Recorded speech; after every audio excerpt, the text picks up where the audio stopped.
Hi, good evening, Nakib. How are you? Good evening. Good evening. Good, man. Good. How are you?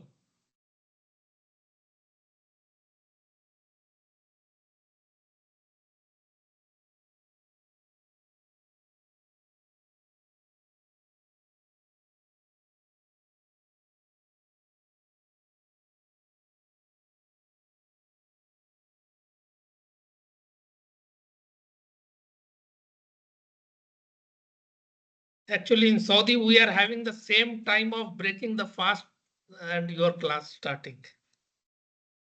1 minute.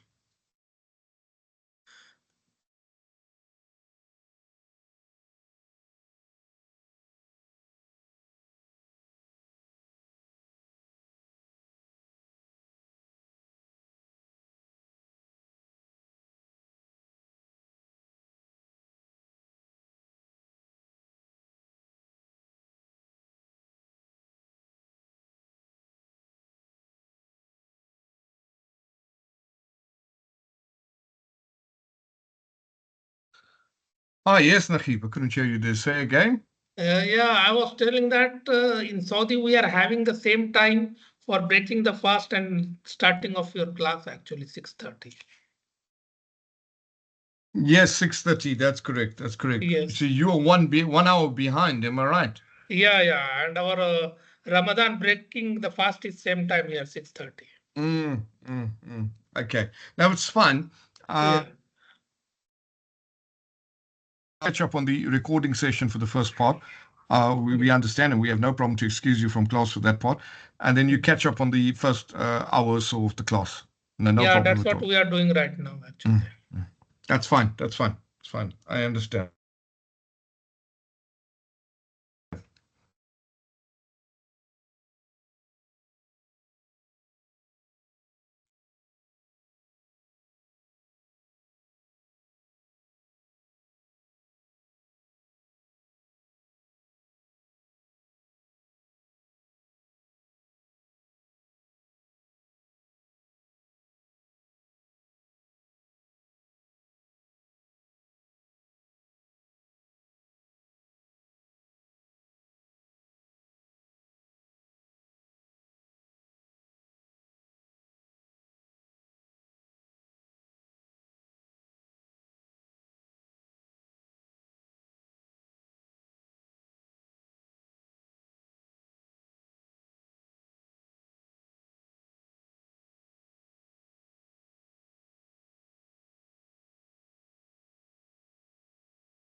Good evening.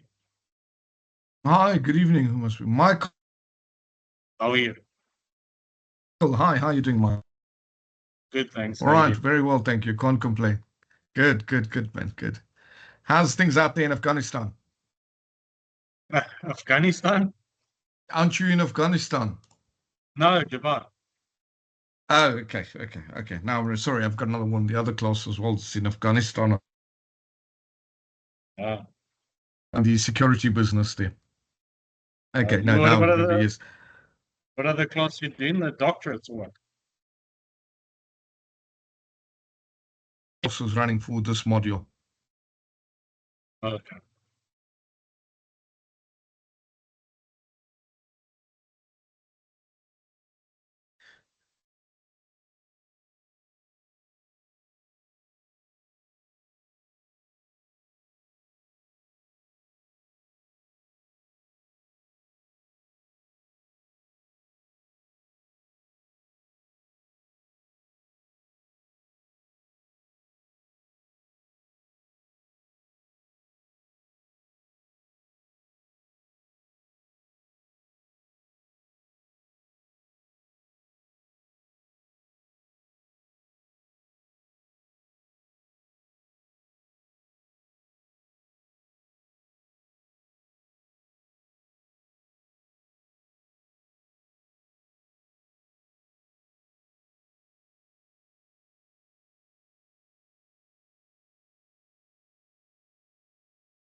Good evening, Professor.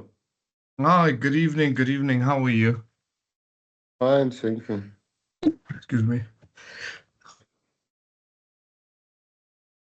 Oh, stay.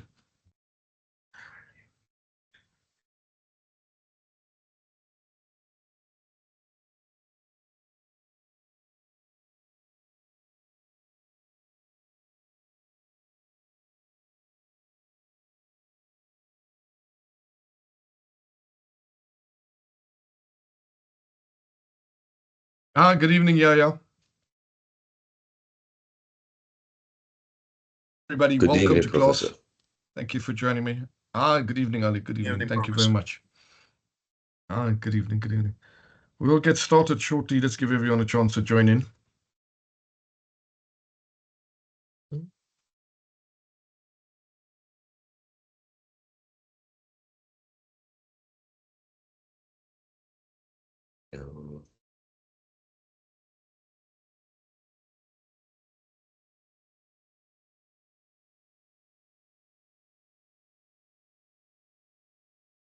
I will give them another 3 minutes, 4 minutes, and then we'll get started.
Good evening, Naimani. Good evening, everybody. We're just giving it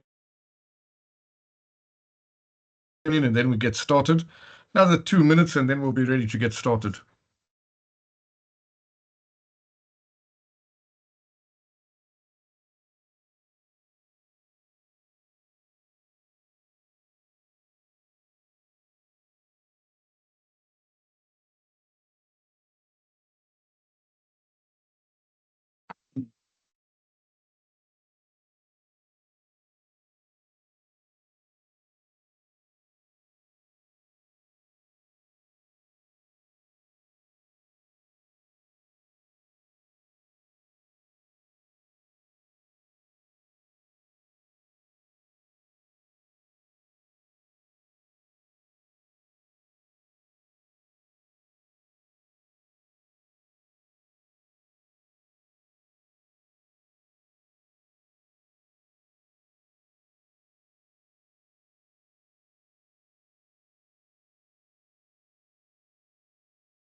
We'll get started shortly. Good evening, everyone. If you just joined in, we're just waiting around to see everybody get into class and then we can get started, try and get as many students in.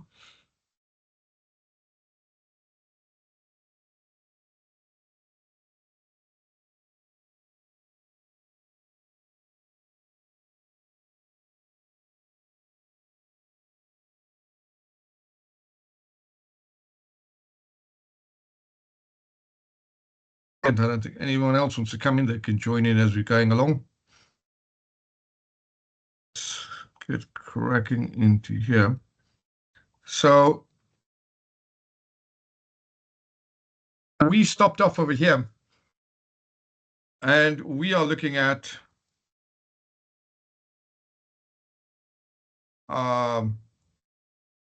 slide number 55 on LO2, performance management. We're looking at slide number 55 on performance management. And we're going to take that off from you. We want to start off with a nice case study, a nice example that we put up. So here's a typical dilemma. You have been the store manager for a large coffee shop for 3 years, but you've never had this type of problem employee to handle before. And you schedule a meeting to speak with your HR manager about it. Jake, his name is Jake. He's one of your best employees and he has recently begun to have some problems. He started showing up to work late, at least twice per week. He misses the mandatory employee meeting on a Saturday morning. When you ask him about it, he says he's having a few personal issues and it'll get better. So for a small bit better, comes to work on time, is his normal pleasant self and helping customers. However, 2 weeks later, the situation gets more serious and Jake comes to work and he seems to be wearing the same clothes he wore to work the day before. Yeah, employees talking about Jake's drinking problem. And you ask him what is happening. He says his wife kicked him out the house last night, but he didn't have time to gather any of his belongings when he left. So again, you accept his answer and you hope that things will get better. A week later, Jake arrives for his 10 to 7 shift and he's obviously drunk. He's talking and laughing loudly, smells of alcohol, and has a hard time standing up. You put him aside and you decide to have a serious talk with him. You confront him about his drinking problem, but he denies it, saying he isn't drunk, just tired from everything happening with his wife. You point out the smell and the inability to stand up. Just saying he quit drinking 10 years ago.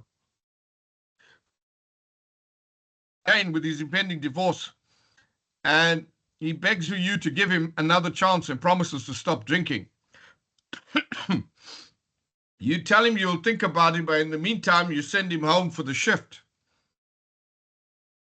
Now, the meeting is with HR is this afternoon. You want to do what is right for Jake, but you also know this kind of behavior can't continue. You like Jake as a person, and he is normally a good employee. So you fire him. When you meet to there, he discusses your options. The options, he says, are the process developed by the HR, and the process helps to ensure an employee is both legal and fair. As you review, realize that ignoring the behavior early on has an effect on what you can do now. Tell me, what was the correct process? We all are managers. We've all been in big situations, big companies. Tell me, what's the process?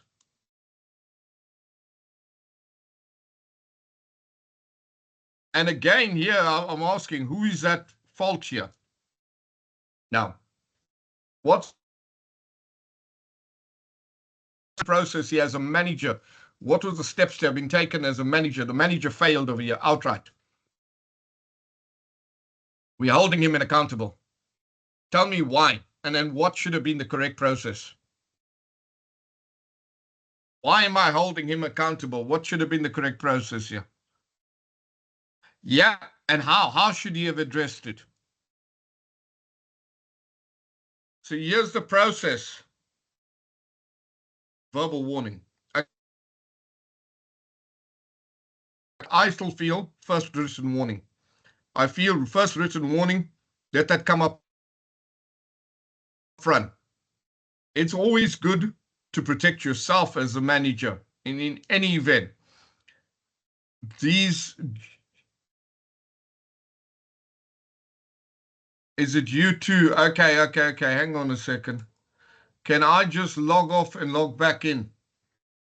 Give me 1 second. I'm going to log off and log back in, okay?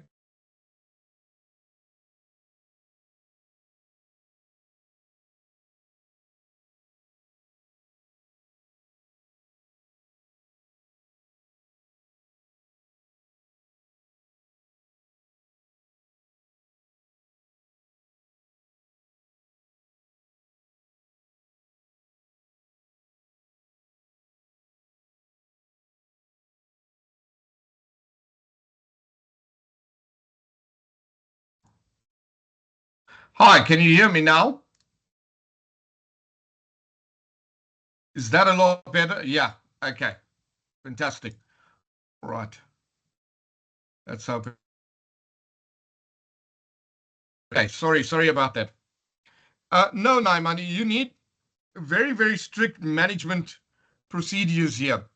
The first instance it happened, this is performance. This is how you do performance appraisal. The first instance it happens, you hit the performance warning. It's a written warning. It's the first warning. Am I still not clear? Can you hear me?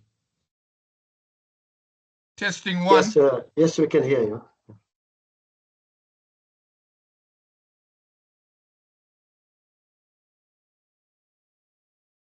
Before it was really bad. Now I had one little cut, but it seems to be okay now. One Just keep minute, going. one We'll minute let you more. know if it carries on. Just say again, Michael. Sorry, I couldn't hear you there. I had my I was saying that it was cutting very badly on the headphones previous set off. time before you went out. It seems okay now. So just keep going. We'll let you know if it gets bad again. Okay, thank you. I'm not sure why it's having that hassle. Okay, fine. So the management processes are very, very. At the first instance, you make sure that HR is present. Never meet with the staff individual alone. Always have a someone that is to what transpired, and start off with the first written warning. It's important to have that foundation base. You also set the standard for the performance review, that the staff know there's no deviations. Now, what happens with that first written warning?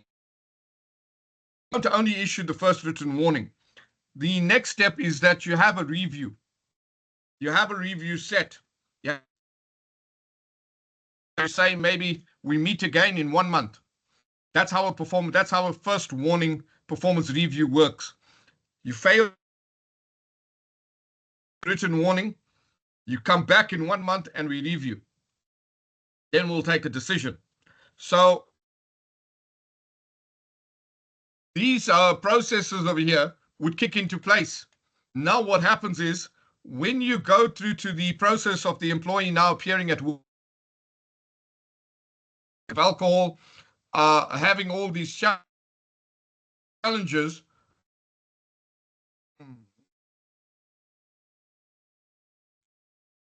Let me log off. I'm going to log.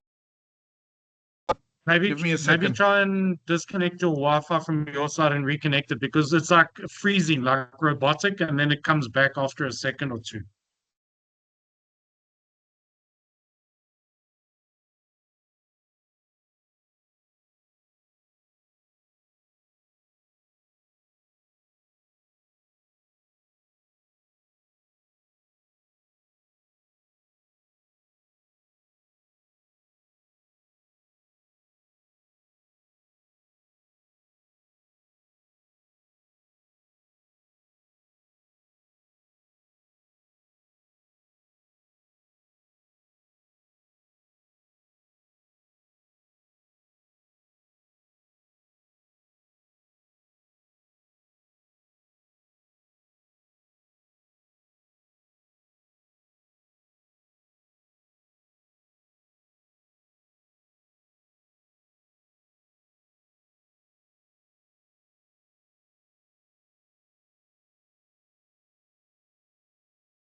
All right, I hope I've managed to sort it out. How am I sounding now? Okay. All right, thank you. Thank you. All right, so let's just test it out and see. Just let going along. I restarted the laptop as well in the process there and got that going. So yes, so these are management processes that you have. In terms of processes, you set up the whole practice properly by doing this process. So you have the first written warning. You also set up a date for the second warning. What will happen at the second meeting? What happens there? And when another issue that you can use is what we had over here to offer counseling. You can offer counseling to the, you can ask HR to get involved and offer a bit of counseling that in as well. And then when you get through to your next few meetings, you've issued second written warning, then final written warning, then you move for dismissal. So should you get to the Commission for Arbitration and Mediation, and they want to know what processes did you follow the employee, then you can show these are all the performance reviews that you've done. With these meetings, you issued these warnings. You've also offered counseling to the individual every way to assist him. However, the individual is in a front-facing role, and this cannot be tolerated, and therefore you've not. So you will then go to a disciplinary hearing and you dismiss. Now, when you have not followed those processes, this is the problem that is that he has not followed the process with Jake. And now he sits in a real dilemma because now he has to start the process. He cannot go to a dismissal. Now he has to go through the whole step because he's missed the boat. It's too late. Sorry, who's that? Naimani, that's correct. It should be the performance appraisal. So it's important to understand how these processes work. I know we don't have a lot of it here in the Gulf, where we have the arbitration councils, and they can take you to a labor court and challenge the dismissal. It doesn't happen too often out over here. In other countries, it does. The labor can take, and if the commissioner finds in their favor, they can come up with various processes to settle. From new joiners, okay. But it's not. On the other countries, you find it's very, very common, and there can be various remedies applied. These remedies can include if the commissioner finds that you've not followed process and they can find in favor of the employee despite the circumstances, and that can result in a pay benefit of settle a 3 months pay benefit or rehire the employee. Follow these steps. The employee must take his role, continue in that role, follow these steps. There can be a variety of remedies applied. Now, to avoid those remedies, you have this. I had a reputation of being one of the nastiest managers around. It was just a standard way that I operated. If I felt an individual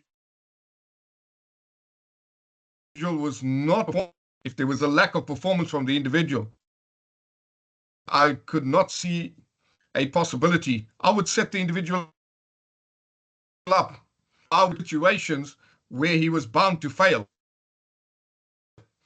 I'm not going to wait down the line to get this guy. And set situations up, and then there comes a poor performance, final poor performance, out the door. That's how you can, and I know it's not the best of management, but if the individual is not performing, you're not up to scratch, there's no need to sit and drag your heels. Put him into situations, you know he's not going to succeed. First warning, poor performance. Second warning, poor performance. Final dismissal, out. Reviews can really be, if they managed very well, they can be a powerful tool for managers. Yeah, Mr. Sunil. I logged off. I've got to bring it. Hi, can you hear me still? Yes, I can hear. I was going to say on the point I just shared. Yes, in some cases, when you do new recruit, you see a person pass the interview and then you mobilize. Immediately, we found he's in this kind of drinking issues, and then become on observation. Then immediately it was a big issue. So there's some cases happening. You have a probation period. So that's a different situation. A new joiner is in a probation period, up to 3 months or 6 months. 3 months. 3 months on a probation. Yeah. If they pass the probation period, then you'll follow this process as well. So what happened in 3 months' time, less than a week, we discover, and then it was a complete dismissal. Yeah, complete dismissal. There's no wasting time with the new joiner. That's the you generally have to go through this entire process when the employee organization after 1 year. After 1 year, then you got to follow all these steps and rules and regulation. Even though your probation is over, that first year, the organization has a lot of flexibility because they have not established solid grounds with the. It's only after 1 year that you really and truly have to have all these meetings and all. In the beginning, boom, out the door. Don't waste time. Just give me a second to get the pages reopened over here. And get the slide pack opened out of here. Sorry. Just while you're opening that, just a story from our side. There was one lady that joined our company, and within like 1 month after her joining, she asked to take 1 month's leave because she was getting married. And she asked for a flight ticket after 1 month, her annual flight tickets and 1 month leave. She left the company after 3 months. She found another job apparently. So yeah, it's unfortunately a huge challenge out over here in the Gulf area with expatriates. All expatriate. This is part of expatriate management, and I think a large part from my side, I believe that the induction phase. The induction phase is not correctly done with expatriate management here. Clearly stating these ground rules. What happens when things go wrong? There's every chance they can go wrong. The employee coming over so far away from family, unable to manage. We've had it all the time. I assist a couple of the education institutes, and especially on the teacher side. You have it, they're very excited and everything, and they come over and then they're like, big guys, oh, what did I step into? Where am I now? They can't assimilate. It's a huge, challenging environment. It's not easy. It's not everyone's cup of tea, and they don't realize that then. And you start, and then within that first, sometimes it can be blank. They want to go home, or they're just abscond. They bought on a plane and they're gone, and there's a staff member walking in. Anne said that her laptop should be handed into HR, but there's a laptop. Anne gave me a laptop, and where's Anne? Anne's lane, and Anne's gone. That's it. They're gone.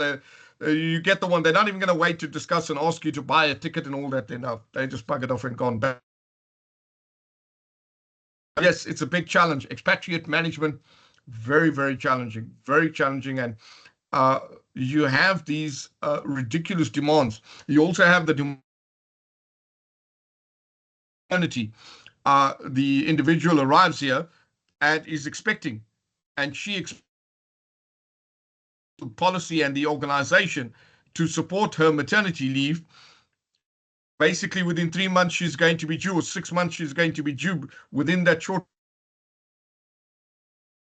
she's going to be due and going on maternity leave. And that's something that she hasn't disclosed. Situation like that, because it's only visible when the employee lands and comes into the office. But ma'am, you haven't disclosed this. So, yeah, well, I'm here now, so you guys are going to have to pay for my maternity. You need to have a lot of these things in check when it comes to expatriate management, because you don't have them in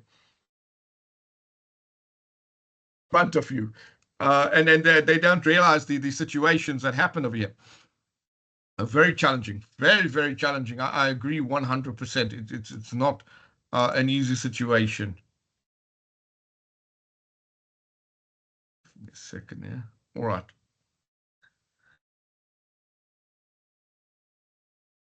So, hi, who's this? Naimani, go for me, Naimani. Yes, sir.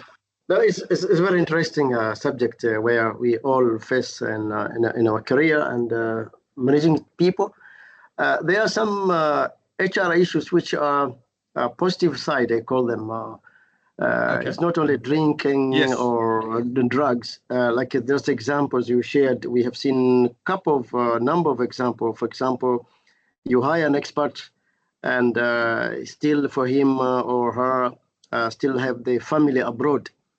And suddenly the hiring process, including to have accommodation or facilities here in a new country, but later on the family change their mind, they don't want to come to a country, and for various reasons. And then the staff start to struggle, psychologically affected, continue working. He's the father of the family, and he got this personal issues, how to manage. And in some cases you lose good stuff, or sometimes marriage broke down. We have seen this cases. Yes, and too many times. Yeah, too many times. And other cases when you hire local national staff as well. That's a good example you mentioned. During the interview, you don't know if she's pregnant, married, and about to deliver a baby, and suddenly hired, and you cannot terminate. She has to follow the company policy, and then you have to bear the price.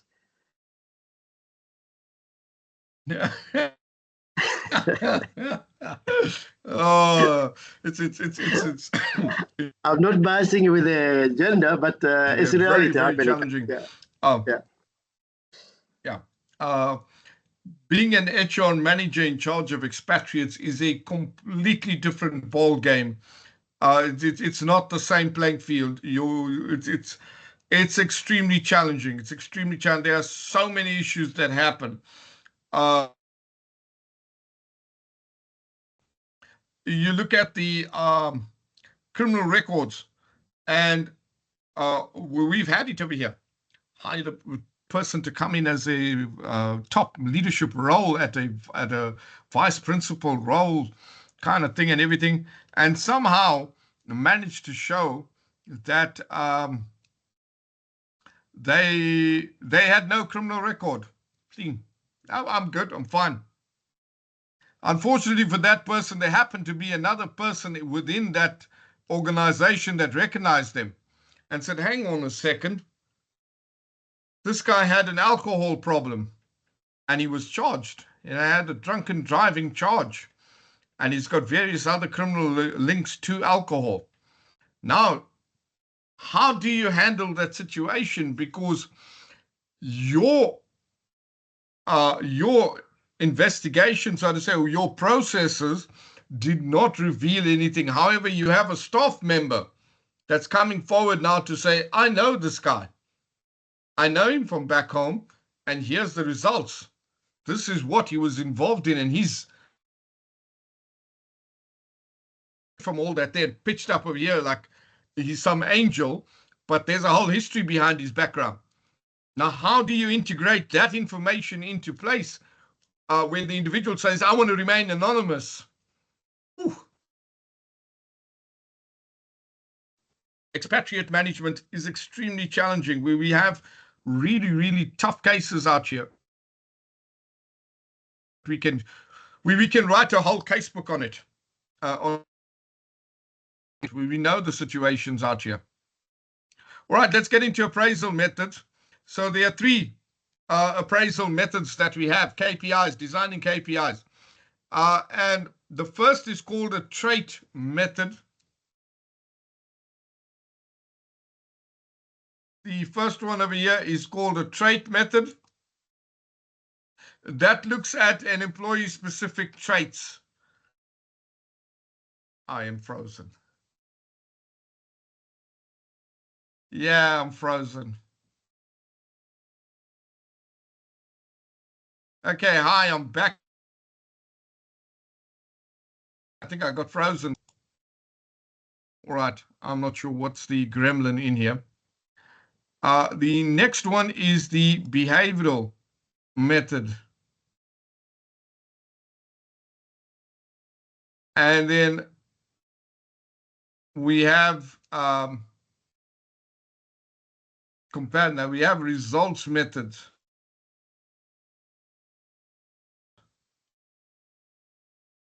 So those are three. So behavior looks at an individual's actions within a specific job, and results methods are based on an employee's accomplishments.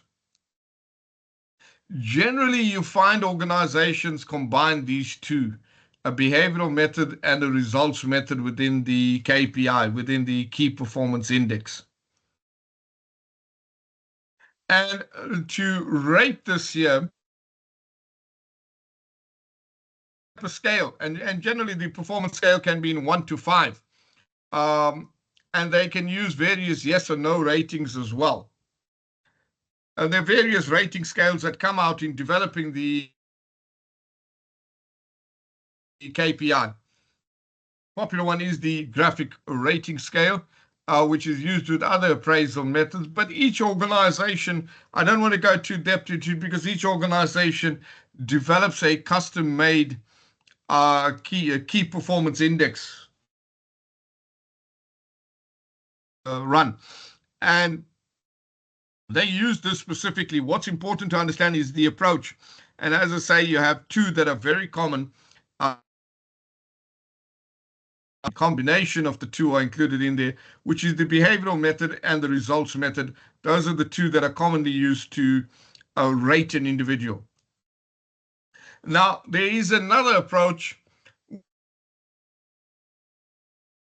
critical incident appraisal. Now, the critical is very specific to an industry like healthcare. If they're working in healthcare, they're a nurse, they're working in theater, they're working in patient, in the oil and gas industry,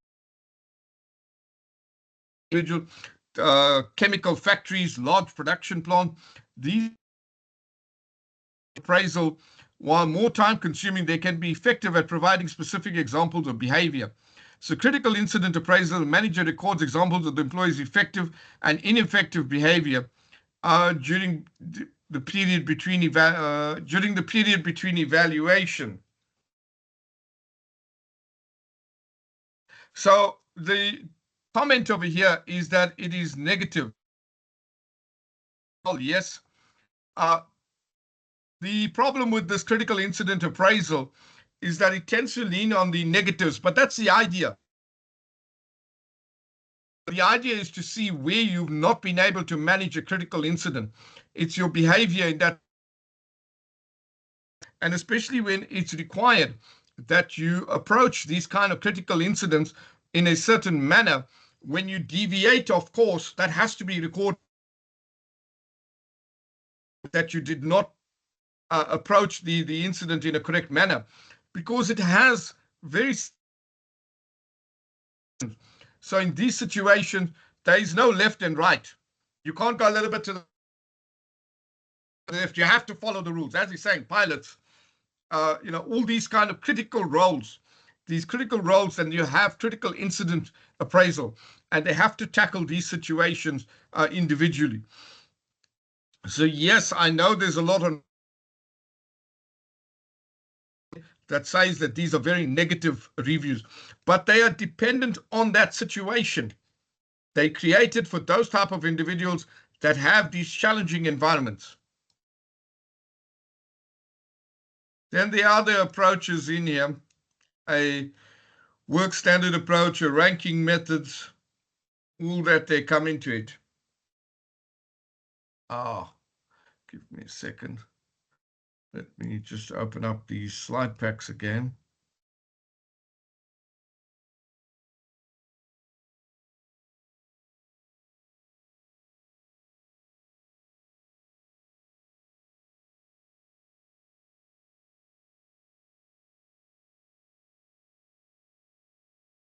And we are on slide 55.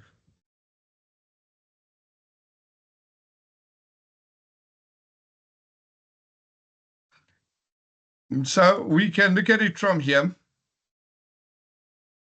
They've got some additional ones that are on here as well in terms of performance. And importantly is the performance management cycle, where you set measurable goals, make developmental plans, you monitor the progress. All jobs have ongoing coaching by the line manager. We monitor the progress. Any further developments that need to be added onto the progress, we'll add those developments on. And then annually we appraise it and we adjust the plan for the next year. That's what I say. It has to be adjusted. It cannot be a stagnant process. So you can't keep testing the person year in, year out on the same KPIs. There has to be progressive growth that you've already achieved those goals. Now, what's the next phase? So that's important to understand. Here it is, trait, behavior, and results. We look at behavior and results are the best ones. Always ensure that there is no subjectivity in it. It can never be based on the individuals that is rating the person. It must be in such a way that no matter who rates the KPI would come up with the same answer based on that performance. So we must remove subjectivity. Generally, it's the top management or the line manager. We can have various methods of performance evaluation, but generally you'll get given the sheet, and that sheet asks you to rank yourself in terms of quality of performance, attention, detail, overall quality, and quality. These can come in and they give you the rating on there.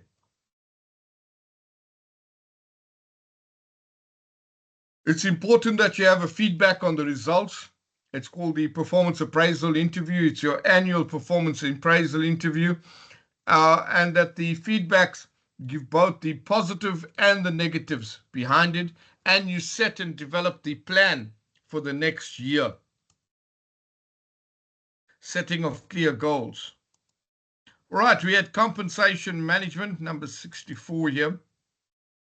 So compensation management, we know that it ensures that people get paid a fair salary based on their work performance, their position, their responsibilities, their experience, the job market, and importantly, the company budget. So deciding on the correct compensation levels, there are various factors that come into play. The job market, with job market, we're talking about the industry standard, the benchmark. We can agree on a standard salary compensation level based on industry, maybe 5 or 10% above industry standard.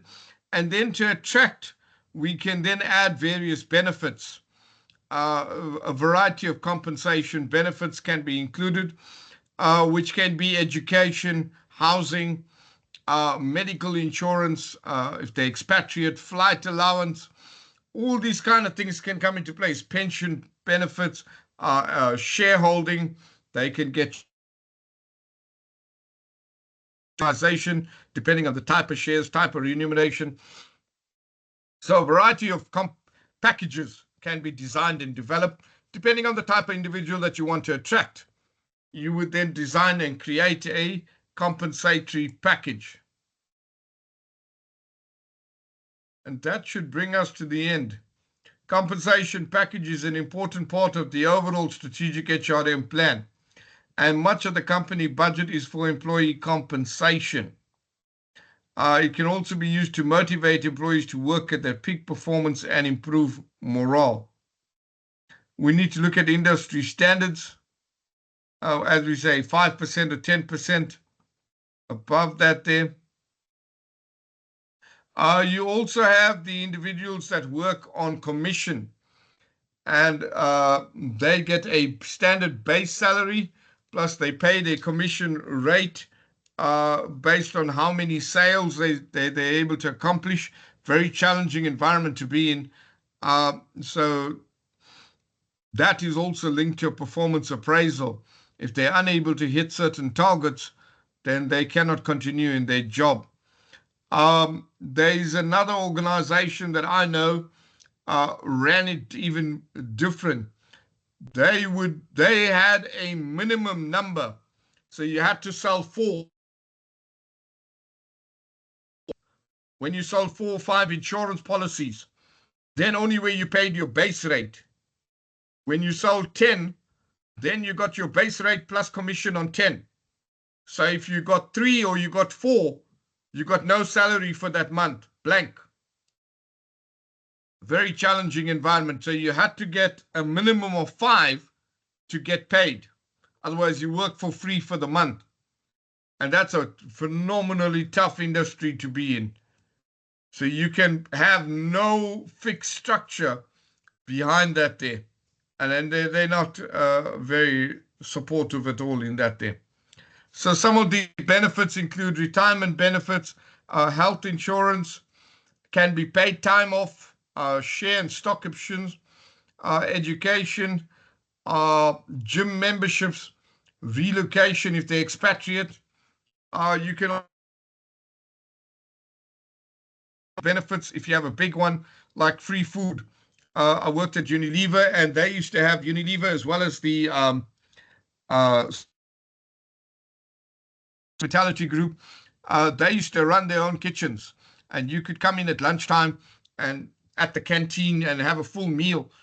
You know, full buffet meal was all meal and guard. So that was included as part of your pay structure. And most importantly, it's what the company can afford to pay. The company needs to have a budget and ensure that they're managing that budget. So that's it. That brings us to the end of LO2. We close out LO2 and we're going to get stuck into LO3. Yeah. Okay. So let's look at LO3. So LO3 is to evaluate various leadership styles and practices in organizations.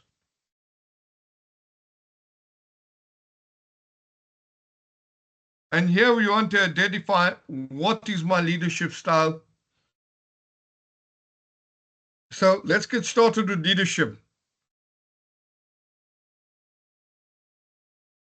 Let's put that question out there. What is your understanding of leadership?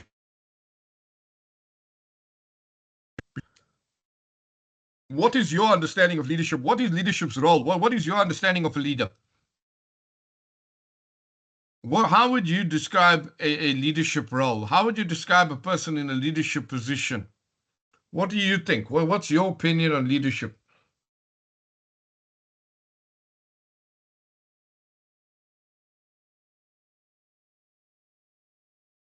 Where should the focus be? How should the focus be based?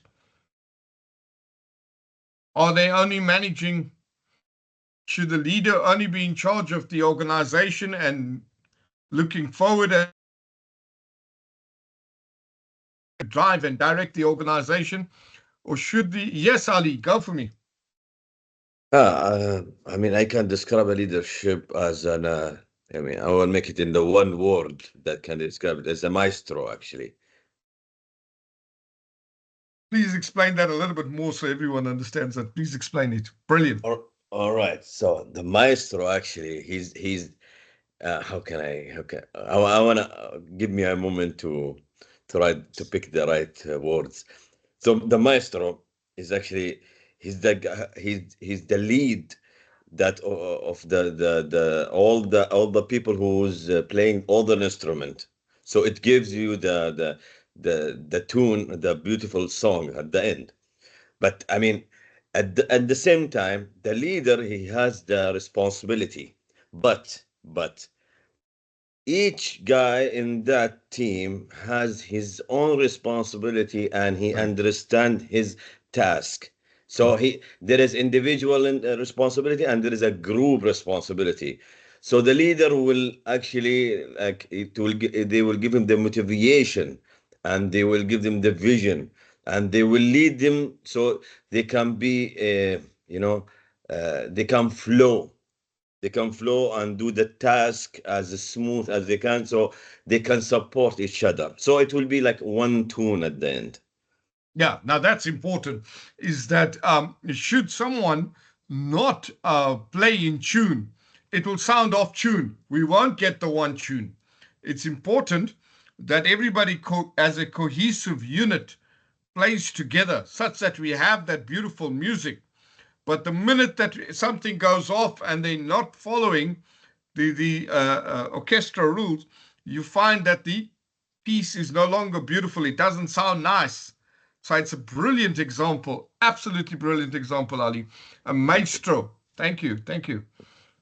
George has kicked off here with a good one as well. Someone with clear vision and can articulate it to others. It's very important that they can articulate that vision. The vision should not just be something that the senior managers only understand. It should be a vision that everyone can relate to and work towards. I'm coming to you now, Richard.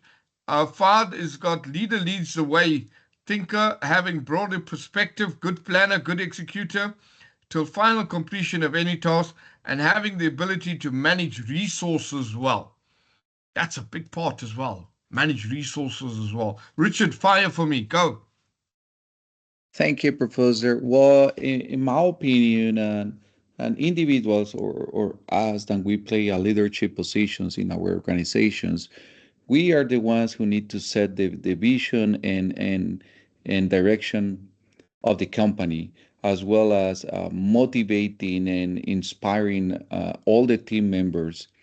And we do that one by giving guidance and influencing our team. Leader with example is what I say. Thank you, Richard. Thank you. Absolutely correct. Absolutely correct. I want to highlight another one. What about decision making within the leadership role? When we talk of decision making, what are we looking at? So we have a few examples. We have the democratic process where everybody must contribute, and we have the authoritative decision making where the person, regardless of anything, you don't have a say in the matter. Those are the two biggest ones that come up. We also have this is where your leadership roles will start to evolve from here. So do you find that a leader who follows this democratic process is too indecisive? And do you find that that type of leader cannot act independently? Do you prefer the authoritative leader who takes a decision and says, that's it, follow that rule? Where do you lie in that terms? What do you think is the best one? It depends on the situation. Correct, Naimon. It depends on the situation. Not just the situation, it depends on the industry. It depends on the industry as well. If we're in the military, Yeah, those generals will have their own thing, but beyond that, they issue an instruction. The soldiers grab their gear and they follow it and they go out. There's no questioning that there. If you're in the banking industry, they're taking those decisions. You're going to follow that rule. It has to be a very, very strict environment. You cannot have a deviation and everybody deciding and all that there. Then what about the leader that says, okay, see what you want to do. You go ahead, you take a decision. It's okay. I'm fine with that. See what you can sort out. What happens with that guy? The laissez-faire. Carry on. Anything goes. He doesn't seem to have any real fixed life strategies in there. The worst leader. Yeah, he never seems to be able to make anything. Richard has got one in here. Ali, go for us, please, and I'm going to read Richard's out. I want to talk about this. I mean, the leader who, I mean, as Naima says, she said about a worst leader. I don't believe it's. Sometimes it's not a worst leader. Maybe sometimes, sometimes I'm a leader and I have a group that they work in the shifts, and then like I want this guy to work in the shifts, so I will make them to make the decision here. Who will take what? It's easier for me because everybody has his own situation. I mean, somebody they want to work on night, somebody they work because the family, duties and stuff like this. So it is. I believe it's not the worst leader. It's about if he understands the situation that he will make you to make the decision, but not critical decision. That's the point. Excellent. Thank you, Ali. I love that. I love this. We're having a good chat here. Richard, you've got your democratic is a good way to involve personnel and make them feel part of the team. Yeah, I agree. Both Ali has also raised this up over here, is that it depends on the decision making that needs to be done. If it's a critical decision, then there needs to be a certain group that can contribute. It'll avoid and might give a different perspective. It can avoid certain pitfalls, but that group needs to be a coordinated group at the very senior level. They take that decision together. I agree on that 100%. The authoritative style of it can come down and be wrong because there's no option for a different perspective to come in. We're going to look at these specific leadership styles now and look at that. Then it's important to understand it from the decision-making role, not just the biggest one that comes in the decision-making. That's where we want to see how effective the individual can be in a given situation. It's the most important part to find out about it and to know how that individual can be in that situation. Now, a democratic leader would also be very effective in high conflict organizations that have large conflict areas. You need this diplomatic type of personality that can manage and be inclusive, take everyone's opinion and make sure that everybody feels like they've contributed and be able to integrate that into the decision making comfortably. That type of individual, given these high conflict zones, when these organizations have big conflicts, one of the biggest ones was Satya Nadella, who came into Microsoft. Now, Microsoft was involved in a huge civil war. Come 2013, 2014, Microsoft was involved in a massive civil war. When I say a civil war, internally, they had built up silos and different products, different areas. The leaders of those products and those areas were looking now to split Bill Gates' Microsoft up, and they wanted to splinter it and form a splinter group where they will own that company. that they had these intentions. And Bill Gates had largely lost control and could not bring the whole organization back together. And Satya Nadella, who had come through the ranks, was an option that he looked at, and he tapped into Satya Nadella. And he's written a beautiful book about it as well, Satya Nadella, of how he was able to merge, bring this whole thing back together as a cohesive unit under high conflict, and be able to understand each unit's requirements and then drive it forward to take Microsoft back up with the share value. So it depends on the situation, the type of leader that we need. I'll get it for you. I'll get that for you. It's an excellent book.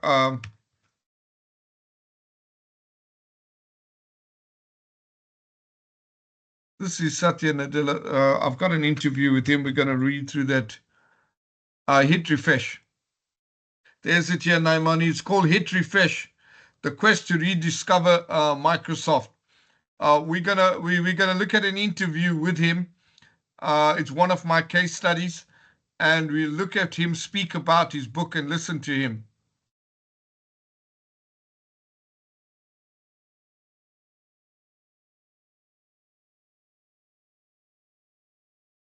I hope it leads, but I can see I'm having some internet issues. Yeah, I'm definitely having some challenges with my internet here. Yeah, I just want to pick up over here before we hit off to a break and then we get started. So a leader also needs to know their team well to be able to lead it properly and be able to apply different leadership styles. So that's another option that George is raising up over here, and you find it very strong with us in the project management, is that they tell you you've got to wear different hats. So you've got one hat for one role, and you've got another hat which kicks in. I managed to get all my props ready, and you've got another hat for another role. So depending on your role, I have some more, but I don't know whether. Depending on your role, you would wear a different hat, and you've got to pull out a different hat and you apply it. So that's having a good toolbox of different styles, and depending on that there, you react in a specific way. Firas has come in, it all depends on the organization, and this is where HR should get involved to find the appropriate leader for the division or department and so on. Sometimes you need the leader to be authoritative. In other departments, you might need him to be democratic. Absolutely.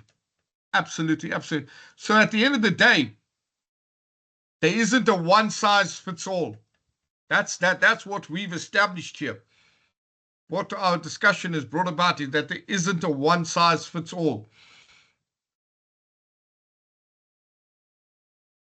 And now, in today's times, is a leader that he can multitask, has a strong vision and can articulate that vision clearly to that all the staff members follow behind him, is able to adapt to different situations.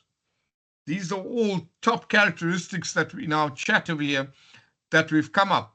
So ultimately then, the best leadership style from our discussion would be an adaptive leadership style. So as we're going through this, we are seeing that there is a different version to this here. And if we look at that there,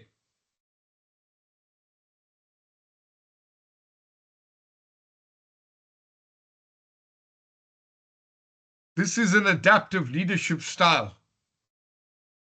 We're going to look at all of them. I'm just going through to get through to the break. So adaptive leadership styles includes all of these. They have a percentage of this. So they have a bit of an authoritative leadership style. They had a bit of an affiliative leadership style. There's democratic. There's pace setting. Pace setting is the one that Ali was talking about as a maestro. You lead at the front. Coaching leadership, you coach and you encourage people to get through. And then coercive leadership as well. So adaptive leadership style is one of the most than the recent leadership style. It's definitely the way to go, where organizations should be heading to. It's an adaptive leadership style. But we're going to get stuck into the actual notes and the slides after the break. 15-minute break. We're back at 8:47. Thank you.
Okay, welcome back.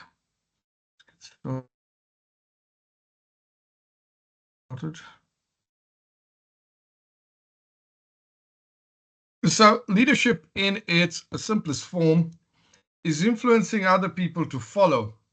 For anyone who can influence people to follow them has leadership qualities. Now, effective leadership enables followers to succeed. It sets direction, builds a vision, and it adds as circumstances require.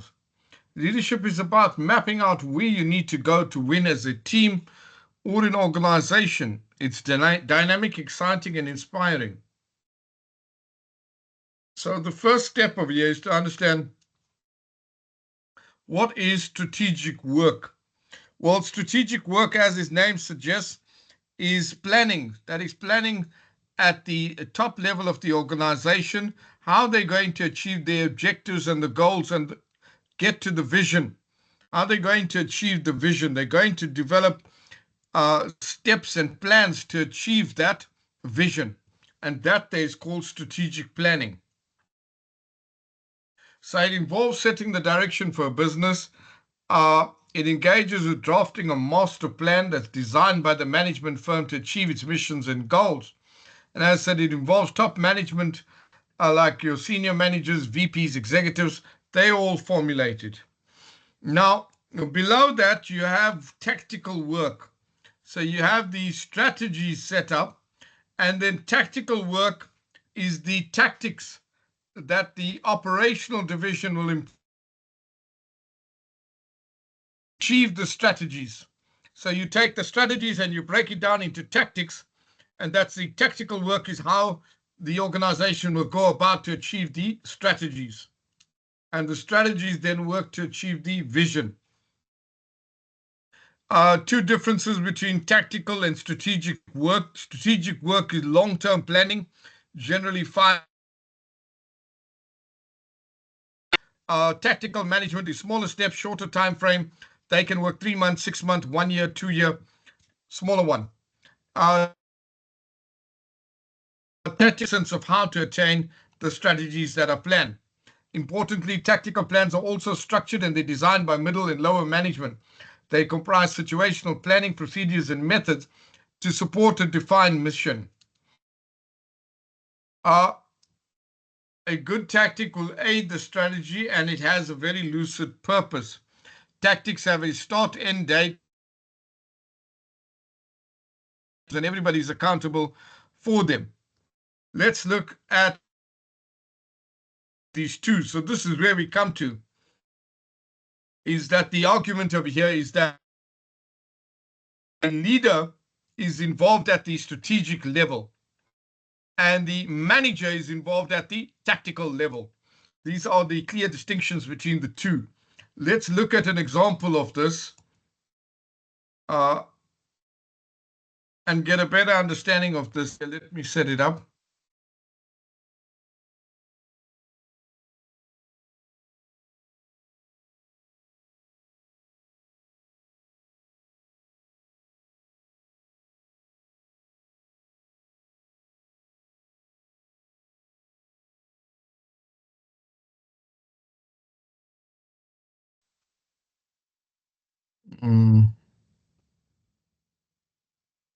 Just in case you're having any issues with the video, I'll share the link over here as well.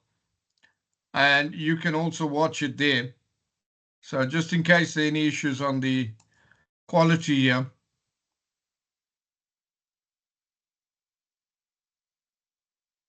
And I welcome you in my channel Key Differences. Today in this lesson,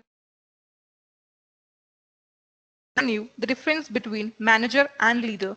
So friends, let's get started.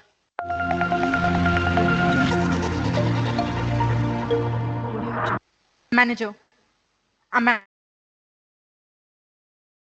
the organization who is in charge of the organization or its department. He is someone who manages the entire affairs of the organization and is responsible for the working and performance of the concerned department or unit. He is the one who takes routine decisions and has a group of subordinates who reports to him or her about the day-to-day operations. Basically, a manager performs 5 basic functions. These are planning, organizing, staffing, directing, and controlling. Planning is to decide beforehand what is to be done in future. Next is organizing, which means organizing the activities, processes, and the resources of the organization, as in assignment of tasks, delegating authority to subordinates, and allocation of resources. Then is staffing. Staffing involves recruitment and selection of personnel for carrying out various activities. Next function is directing. It entails guiding and supervising the subordinates to make sure that the efforts are made in right direction. Last but not the least, controlling function involves monitoring the activities of workers and establishing standards and comparing them with the actual performance to take necessary steps for correction in case of any variations. One of the main characteristics of a manager is coordination, which entails integrating the activities of the organization and synchronizing the efforts to ensure that all the activities are performed in tandem. Leader. As the name suggests, a leader is someone who leads. He has the power to convince, inspire, and motivate others, as well as make them follow the instruction to work in a desired direction. He is someone who holds a dominant position in a given field and has the ability to influence a group of people towards achievement of objectives. He has good communication skills and a clear vision. The qualities of a good leader includes decision-making ability, accountability, creativity and innovation, commitment and passion towards the goal, and encouraging others. Difference between manager and leader. Meaning, a manager is a person who is responsible for managing the entire organization.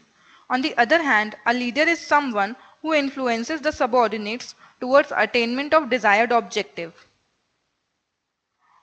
While manager aims at directing and controlling people, a leader aims at motivating and inspiring people. A manager has subordinates who reports to him about the day-to-day activities, whereas a leader has followers who follows him. Next,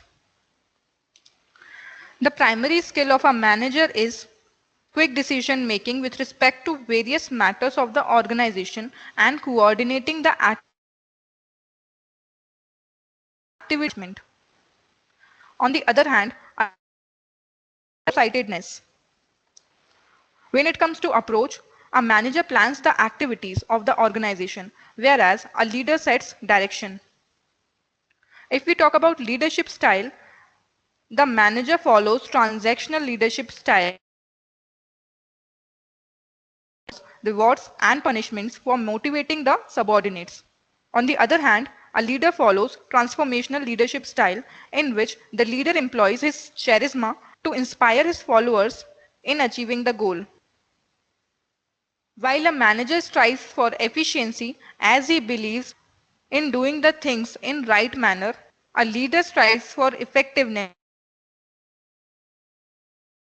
right things. Next, while a manager focuses on the processes of the organization, leader focuses on his people. A leader is a change agent, and so he promotes change which is for the betterment of his followers. On the other hand, a manager reacts to change.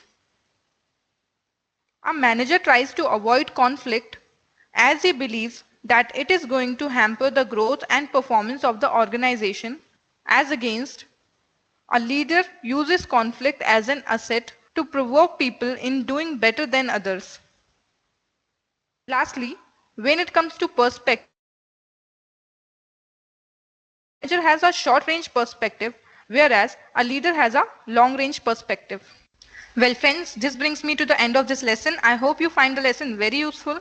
I'm sure that all your doubts regarding the difference between manager and leader. Excellent. Let's look at one more. That was too long. Okay. That sets the frame for you to clearly get a distinction between a manager and a leader. Both have leadership roles, but the requirements have been what the functions of a manager is and what the functions of a leader is. Ali, yes, Ali. I would like to say one thing, or to add one thing. As a leader and a manager, actually is two sides for one coin.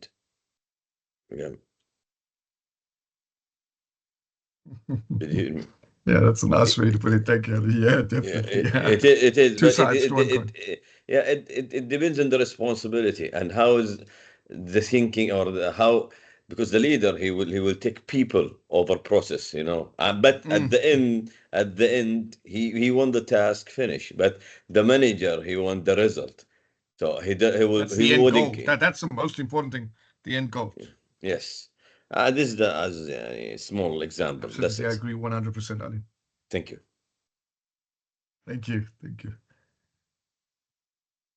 Next one is leadership theories. So leadership theories are following. We're going to look at this kind of pathway again. And we want to grow with this pathway over here and get to understand how the evolution of leadership theories have come about.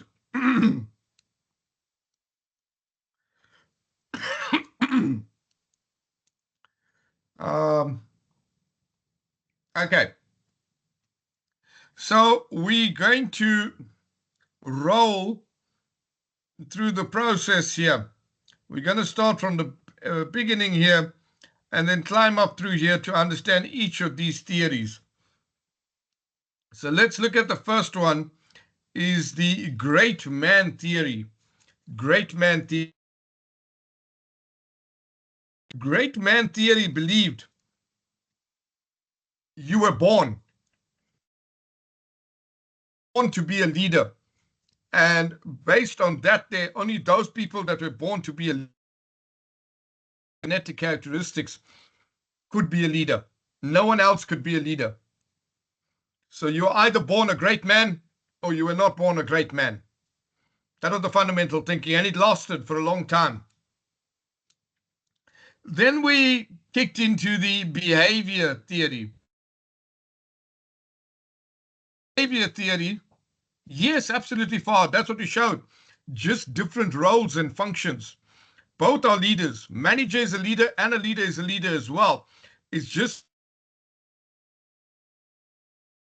that they have that are different.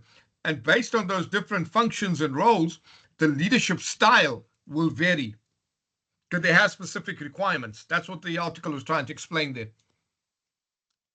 So the next one that evolved was the behavioral theory. The behavioral theory came about late 1930s, thereabout. And it became too complicated. You had to match up with a variety of these characteristics or behaviors that allowed you to be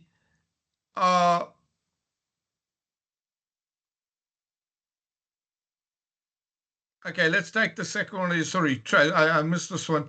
Trait theory. The trait theory, the great man theory, came up with a lot of characteristics, and it was not popular at all.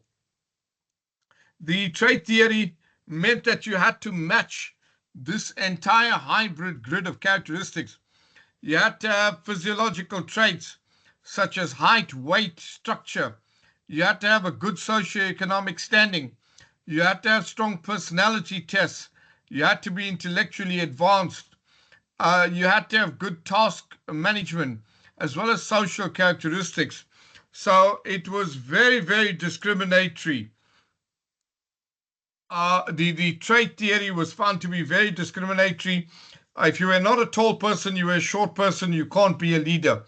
If you are overweight, you can't be a leader. A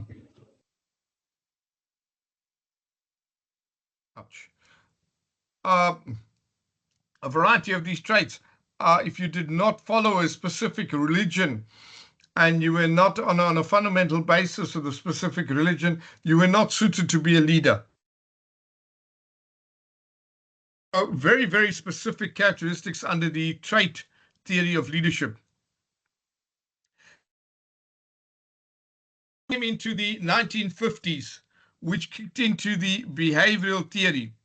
So the behavioral theory was the first time that a research study was carried out on leadership styles, on leadership theory. And this was done by two universities. Two universities were involved in this here, the Ohio State University and the University of Michigan. The Ohio State University and the University of Michigan, they were done simultaneously. And the idea here was they developed a questionnaire and it was administered in a military or industrial, and they used it to understand leadership's behaviors. And they were able to categorize two behaviors, the people-oriented behaviors and the task-oriented behaviors.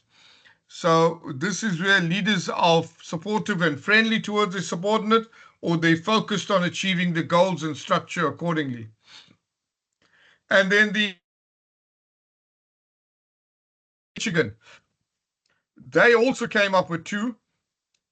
They came up with the job-centric behaviors and organizational member-centric behaviors. So that leadership theory stood for a very long time.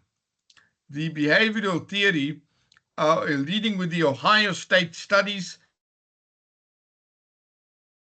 Michigan studies, were both highly regarded.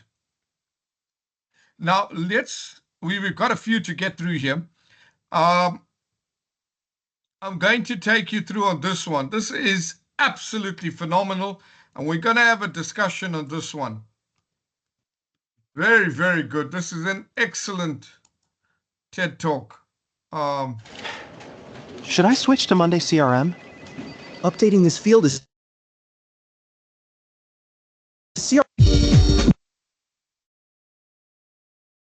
Again, I'll share this link out.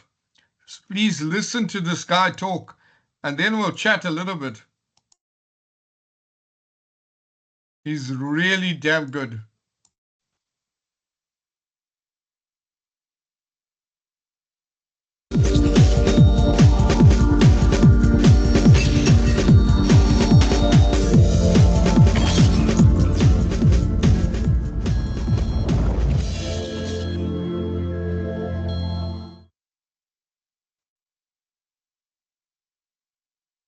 Good morning. Good morning. Wow.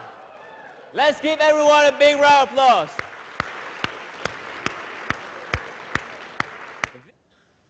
My friends, business partners, I'm going to share 4 things with you this morning, and I hope you can learn from this. First thing is I'm going to tell you a little bit about my background. Second thing, I'll tell you about my leadership experience where I'm able to come out with a very unique leadership styles known as the geese, the eagle, and the turkeys. The third thing I'm going to share with you is the little research that I've done in Malaysia. I've spoken to some of the central BNI directors on some of the leadership challenges that our chapters are facing. And I believe these challenges would be faced by some of the chapters in your country. And the fourth thing I'm going to share with you is some of the tips where we can actually help to eliminate a leadership challenge. Is that good? Yes. Right. Frankly, I don't have much experience in leadership.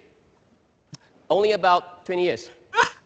I started when I came back from UK, I started in UK, came back, and I was engaged by a manufacturing company.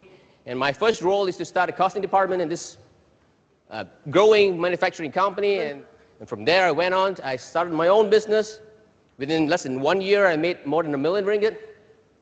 Only to lose it back in 4 months. That's how I learned about leadership. I went on to IT.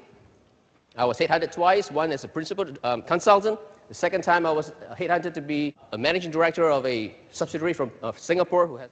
And then after that, I started people coaching work where I use my experience to help companies to go to greater heights. What is this? Geese. How many of you have seen geese flying from point A to point B? I believe our Western friends would have seen it. Every time when there's a change of climate, they will migrate from the colder climate to something that is warmer. And because of the way they fly in a V shape, as you can see, it can actually have 71% greater flying range. They take turn to lead because these birds fly more than 1,000 kilometers, and because of that, they need to take turns, right, to lead. These are also birds which are champion in long-range travel. How do you relate this into leadership? These are the people who are team players. They work very well in a team. These are the people who have consensus decisions. These are the people who can really go on a long-term achievement. What are the cons of the birds? Because they're so sociable, they like each other so much. These are the birds that refuse to make decisions alone. So chances are they're not very quick in making decisions because they like to check with their partners. Yeah? They like to make sure that everyone is happy before they make the decisions. These other birds as well, they don't like to make difficult decisions because they like to be in a team environment. Okay? And what is this? An eagle, yes. Eagles soar. Eagles fly high. Eagle has very sharp eye. Eagles are people who can make strong decisions. They can make very powerful decisions. They go very far. They're sharp with details. These are the birds that to sit with. But let me also tell you this. The character of eagles is either my way or no way. So you try to put two eagles into the same room and try to get them to make a decision. Chances are you probably have a lot of tai chiing around before you can actually have a decision made. Eagles are also a character that likes to do it in a very, very unique way. And of course, we have the turkeys. Turkeys are animals meticulous. They're very careful. They're slow and steady. These are the birds which knows exactly what's going on, right down to the details. These are the birds that will be able to look at the thing the moment something goes wrong. They're very good in terms of really taking care of what is mission critical. And because of the character of the turkeys, they're also an animal that they don't go out that zone. This is what I'm familiar with, this is what I do. You try to get this character to innovate, you can wait until 2014, sir. They're all great. They have, like Lindsay said, they have different character. They have good points and bad points. So in a nutshell, that is what the three different leadership styles are. You have the geese, who are the team players. You have the eagle. These are the go-getters. They go out there and they achieve results mainly on their own. The turkeys are people who are very compliant, who make sure that everything is in proper order. Bird's eye view, awake the stars 'cause they're all... So you tell me now. It's brilliant. It's absolutely phenomenal. You cannot get a better explanation or setting for that there to get that explained. Where do you sit? Geese, eagle, or turkey? Choose one. And I'll set myself up first. I'm definitely a turkey. Turkey Michael as well, yeah. Okay, I'm definitely on that region over there. Where do you sit? Geese, eagle, or turkey? Geese, Ali, nice. Let's see, where does everyone sit? So you got three distinct roles there. See, a lot of us sit either geese or turkey. That eagle one is a very unique one. Geese, geese. Excellent. Excellent. Anyone thinks they associate with an eagle? Can be a little bit. No eagles around here. Yeah, absolutely, absolutely no eagles around here. That's unique. That's unique. Hi, Ali. Give me a chance. I believe an eagle. It will be. I mean, a guy with a lot of experience and like over 30, 40 years. An eagle. Like a geese and turkey is still like a mid-career. Yes, but for eagle, I believe even an eagle, it's very unique actually. There is Yeah. like a Aramco executive CEO. Yes. He wouldn't do the critical decisions before he go back to the to the higher Yeah. ministry and stuff like this. So I believe if you can give us an example about an eagle, in this as a leadership style, but it looks to me an eagle like it's a manager more than a leadership actually. But if you have any example, it will be clear for us. No, here your eagle is very, very specifically being based, as you rightfully identified. Yes, having huge experience, a controlled environment, a lot of authority, able to take all outcomes of his decision, good or bad. I agree 100%, and that would be at that CEO level, CFO, COO, your C-suite levels. That's where your eagle is going to sit in. The rest of us, if not at that suite level, coming to the next levels, which are either geese or turkeys. And I know I'm very comfortable being a turkey. I fit in there very comfortably, and I know I get that done. I can as well, but the role there would be pretty much the bulk of the population is where we're in. It's a brilliant one. It's a brilliant concept to bring the leadership styles to the front. Okay, so we had the behavioral theory, which came out of those two theories, the Ohio and the Michigan State studies. Then we have the Blake-Moulton grid. It was developed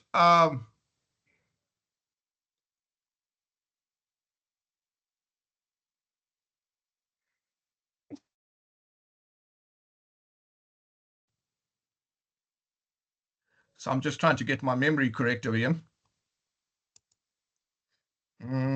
One of them passed away, and their wife, I think,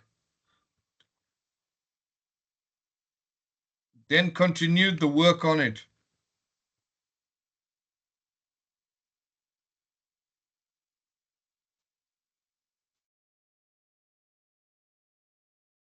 Yeah. So just 1 minute.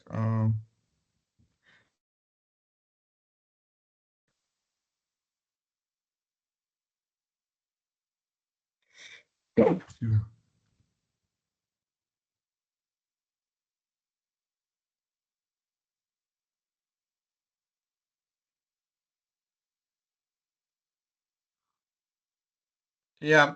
So this here is called the Blake-Moulton grid.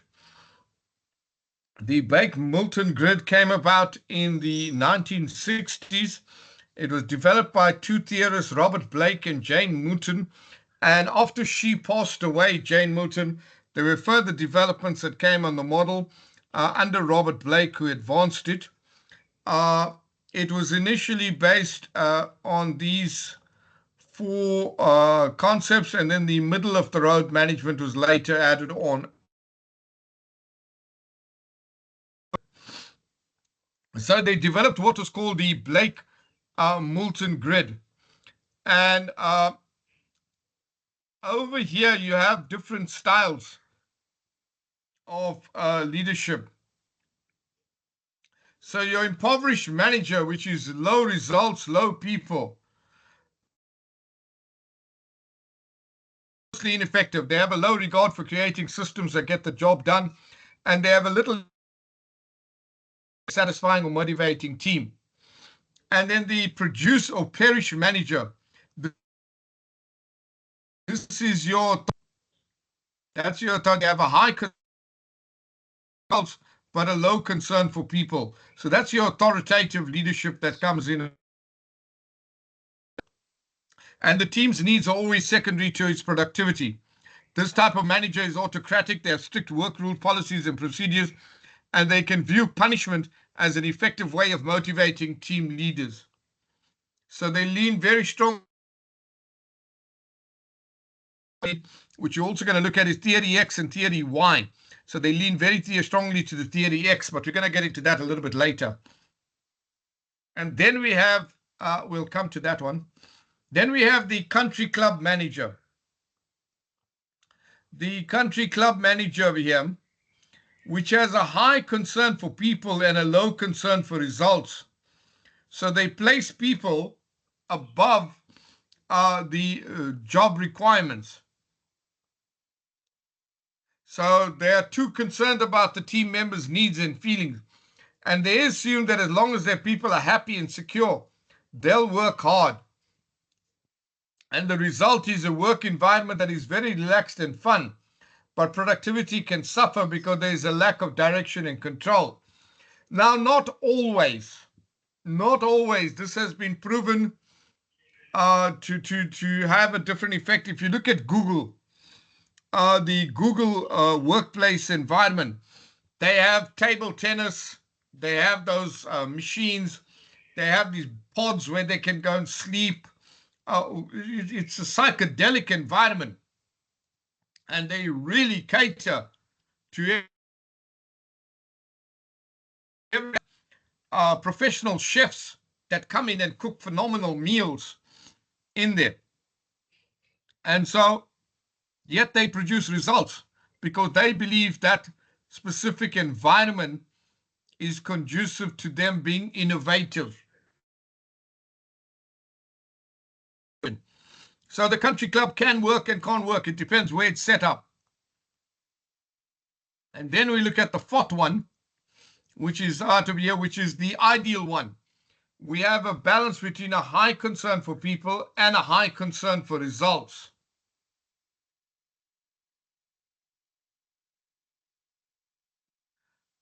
So they believe that the most effective leadership style is this one.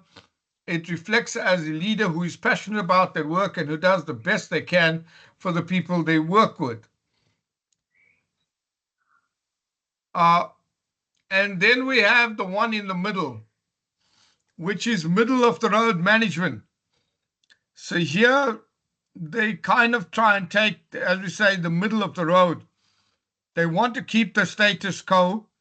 They don't want to go bad. They don't want to go too good. They just want things to flow calmly. They're not very innovative. They don't like to take risks. They're very protective. They'll keep it there, as they say, middle of the road. They won't take a chance. And they will ensure that things flow. So given a specific environment, a production line, a production facility, you need that type of manager. You can't have a high risk-taking guy involved in that kind of a setup. Okay, so that's the Blake Moulton grid. Yeah, here. So Blake and his colleagues added 2 more leadership styles after Moulton's death in 1987. They've added on 2 more, and these were the paternalistic management. A paternalistic manager that is like a father figure. They're going to be supportive, encouraging, but they'll also guard their own position. And they don't appreciate anyone questioning the way they think. And then you have the opportunistic manager. And an opportunistic manager is exactly what it says. They will put their own needs first, and they shift around the grid to adopt whichever style will benefit them. They'll manipulate and take advantages of others to get what they want.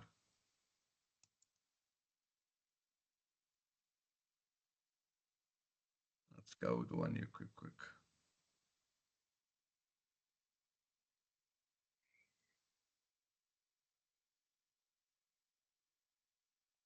Don't forget we're on Geese Eagle in Turkey. Boom.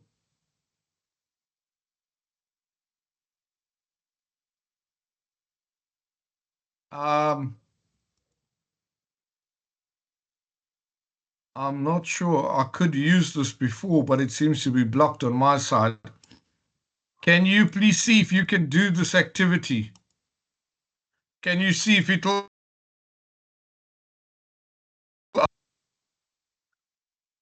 Can someone test it out and see if it'll work? I'll give you 5 minutes to do that. If it is working, if not, we move on. My one is blocked on my side.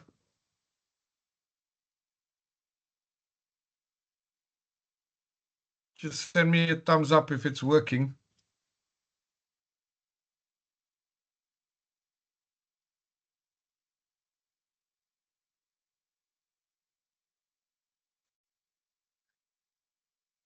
Can you get into the act?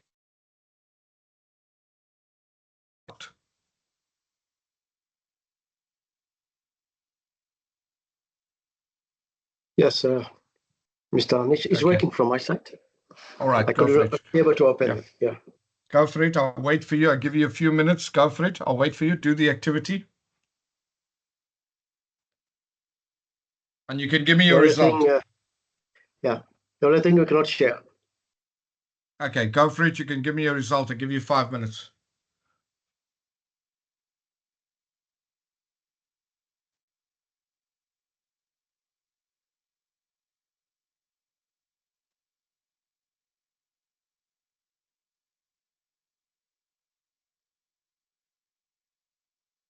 Mine does the same as yours. I can't get on.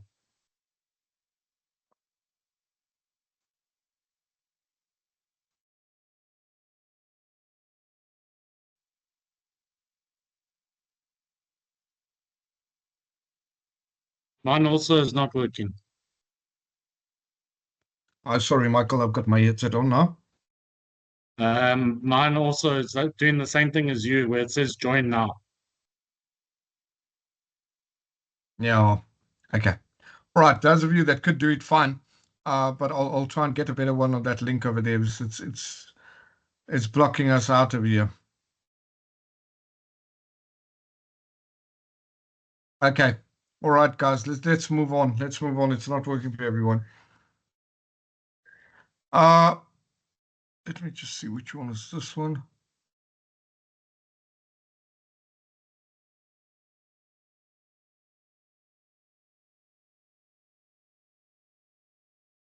So these are the best global brands, your top 100 brands. And you get to see where they're sitting at. Apple, Microsoft, Amazon, Google, Samsung, Toyota, Coca-Cola, Mercedes, McDonald's, and BMW make up the top 10. These are your big brands. And these brands are up there because of the top leadership that they have.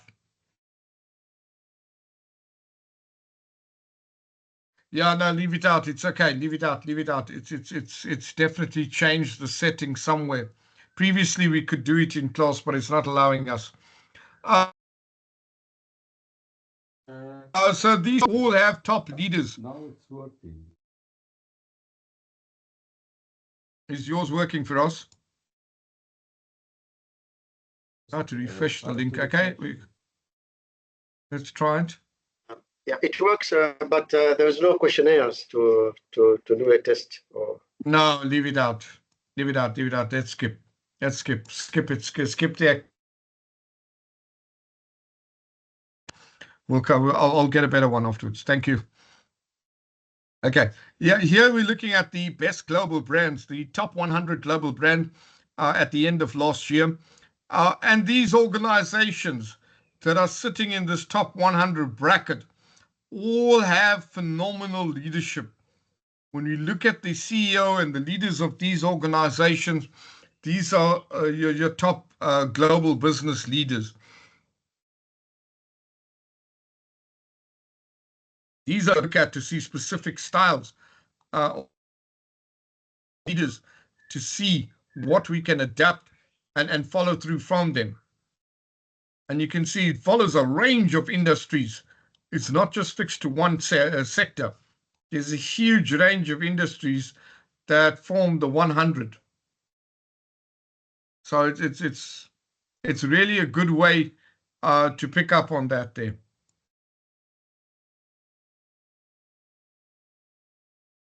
1 minute to undo that case study now. I'll come back. We'll do this case study next on Wednesday.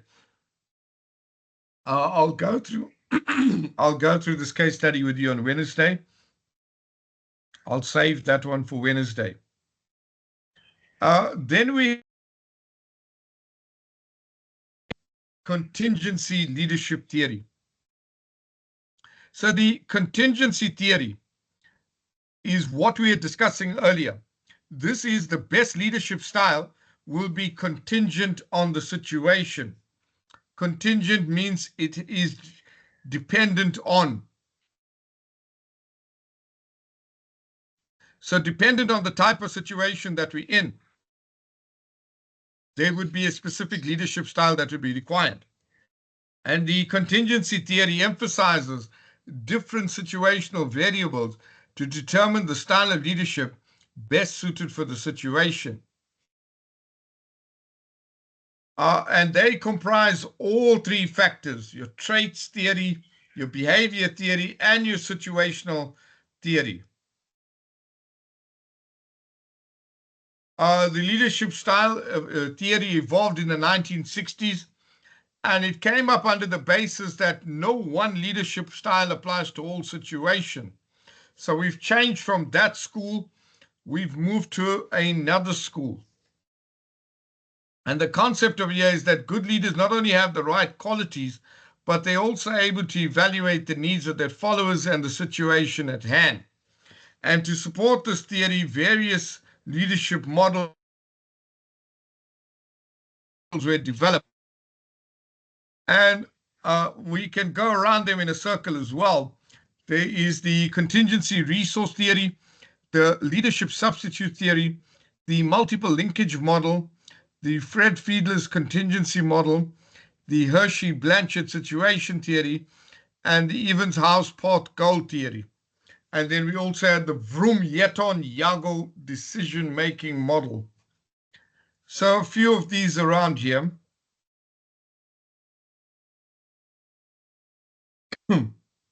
Let's quickly catch up on the slides.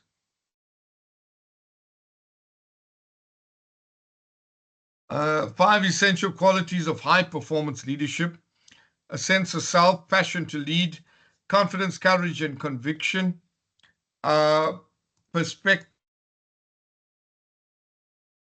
insight, character, and integrity, the way in which leaders lead.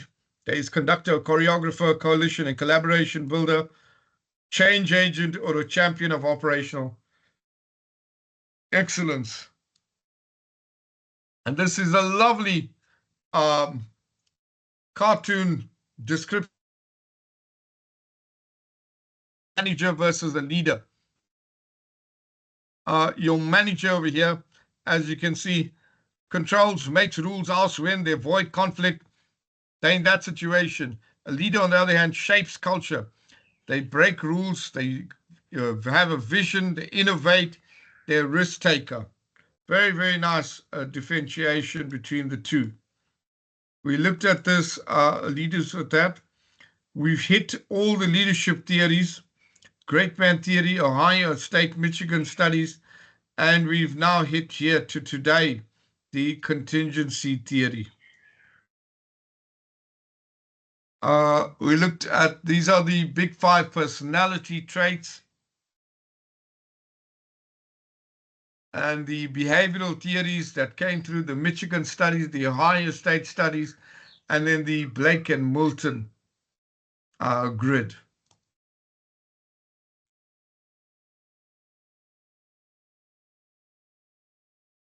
Okay, so we're still there. And then we spoke about this McGregor's theory X, theory Y. And the McGregor's theory X, theory Y. Theory X managers are managers that they are lazy. They do not. They have an assumption.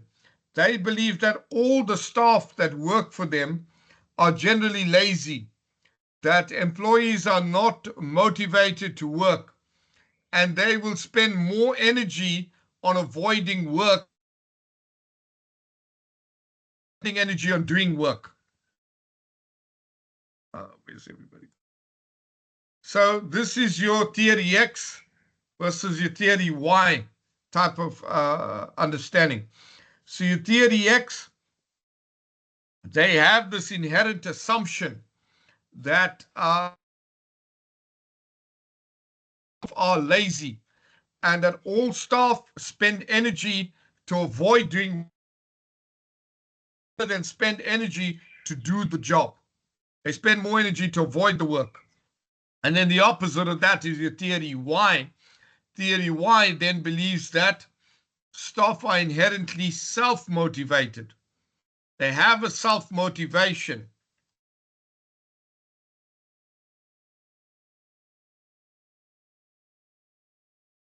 And that they are not lazy and that they can and will put further effort into furthering the organization's goal. So this is your McGregor's theory X, theory Y. Then our decision making that we were chatting about earlier. Authoritarian leaders make the decision alone. Democratic, everybody contributes. And then laissez-faire, they leave the decision to the employees.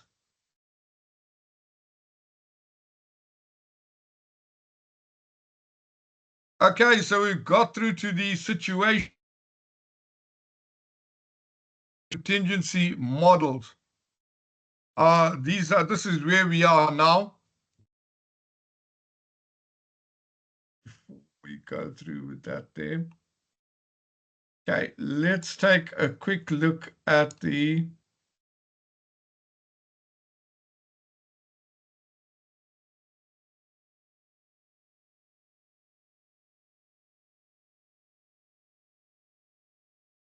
So I will share this article with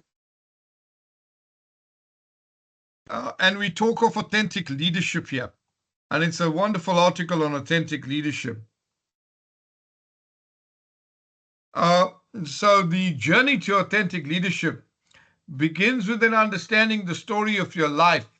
Your life story provides a context for your experiences, and through it you can find the inspiration to make an impact in the world. The story of your life is not your life, it is your story. In other words, it's your personal narrative that matters, not the mere facts of your life. Your life narrative is like a permanent recording playing in your head. Over and over, you replay the events and personal interaction that are important to your life. So while the life story of authentic leaders cover the full spectrum of experiences, including positive impact of parentage, athletic coach, teachers, and mentors, many leaders reported that their motivations came from difficult or challenging experiences in their life.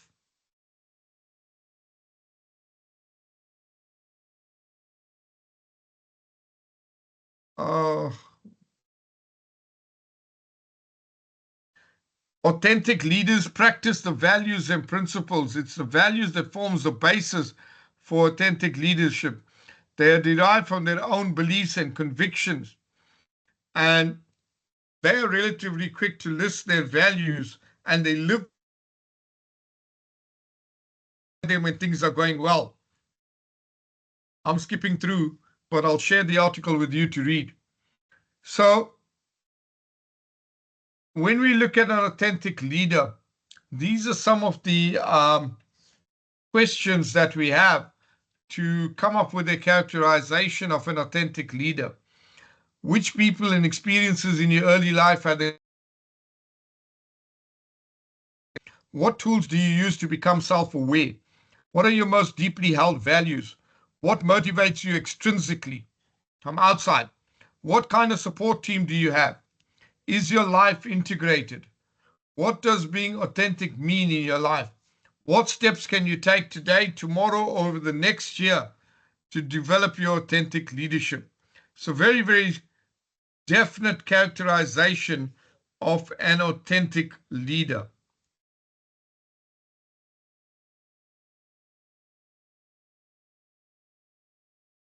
So authentic leaders recognize that leadership is not about their success or about getting loyal subordinates to follow them.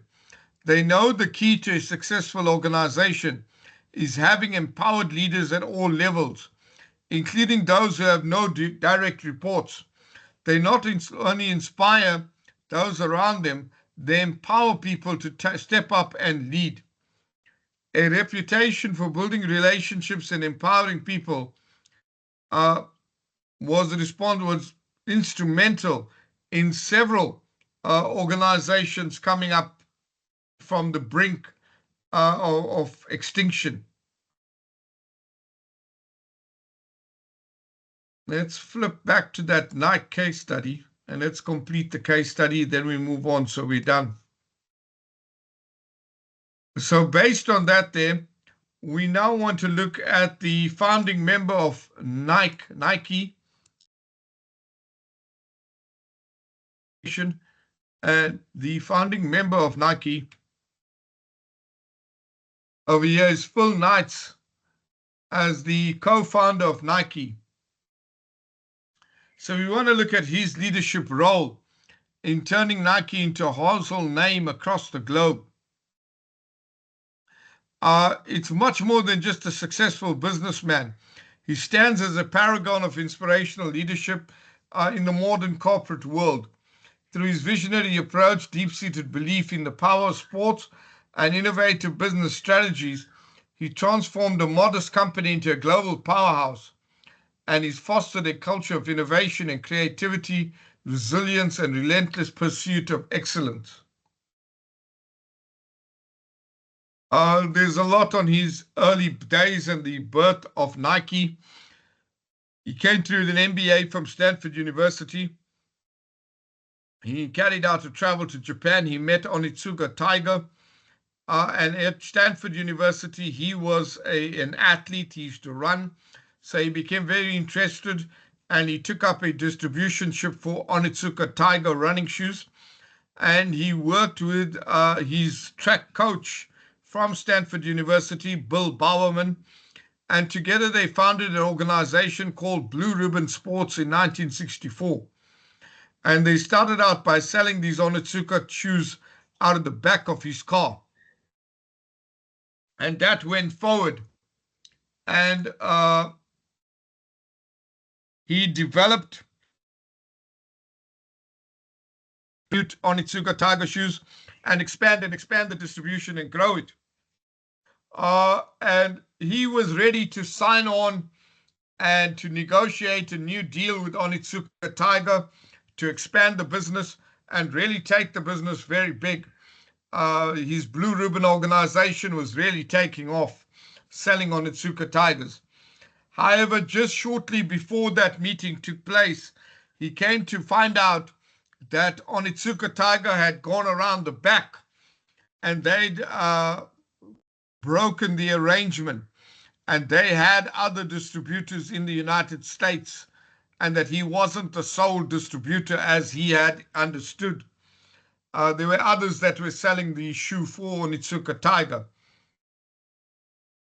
And so he and Bill Bowerman then decided that they were going to leave Onitsuka Tiger, and they would form their own organization.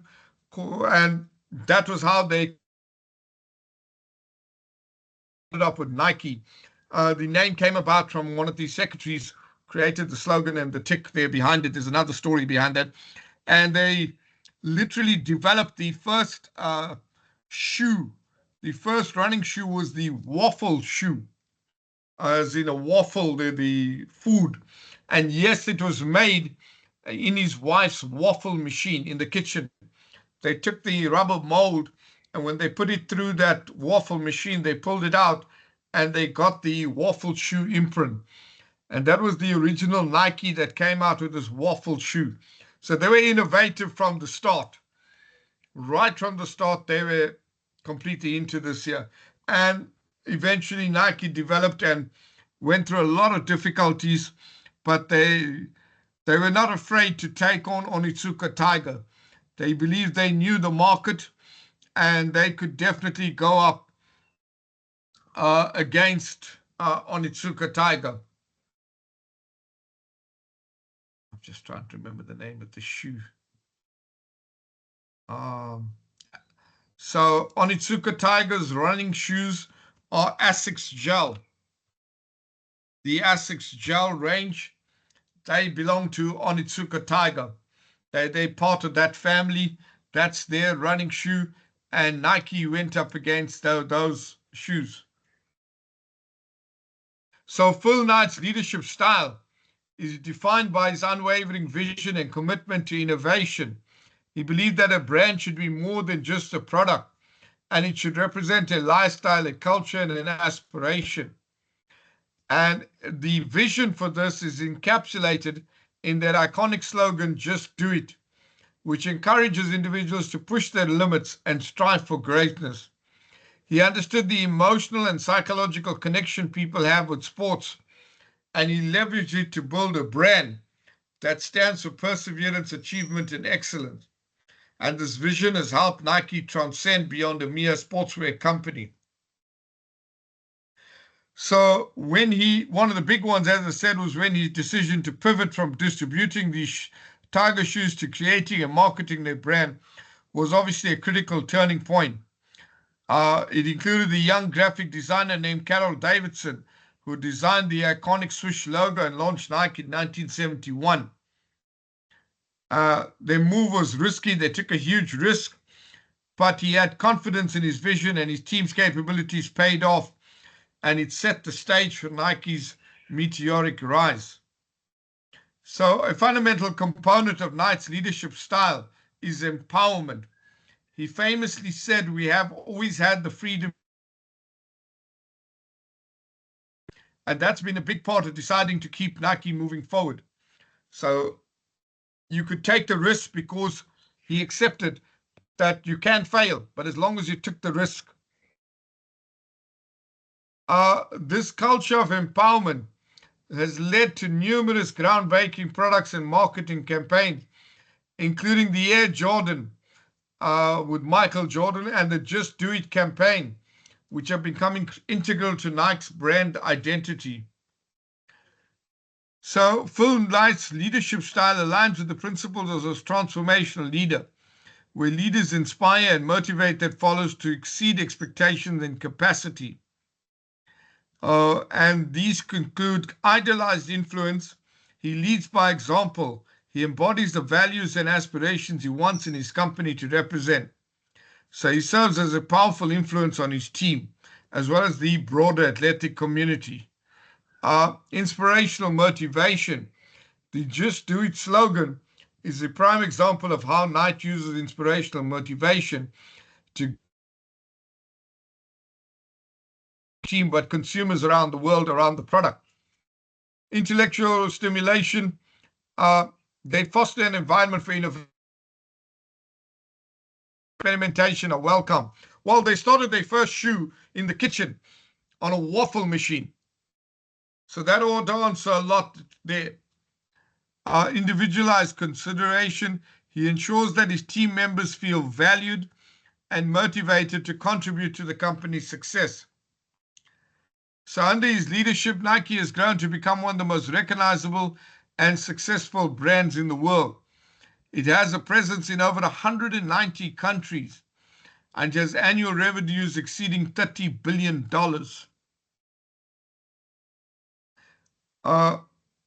Nike has made significant strides in corporate social responsibility as well, given their whole late 90s sweatshop scene.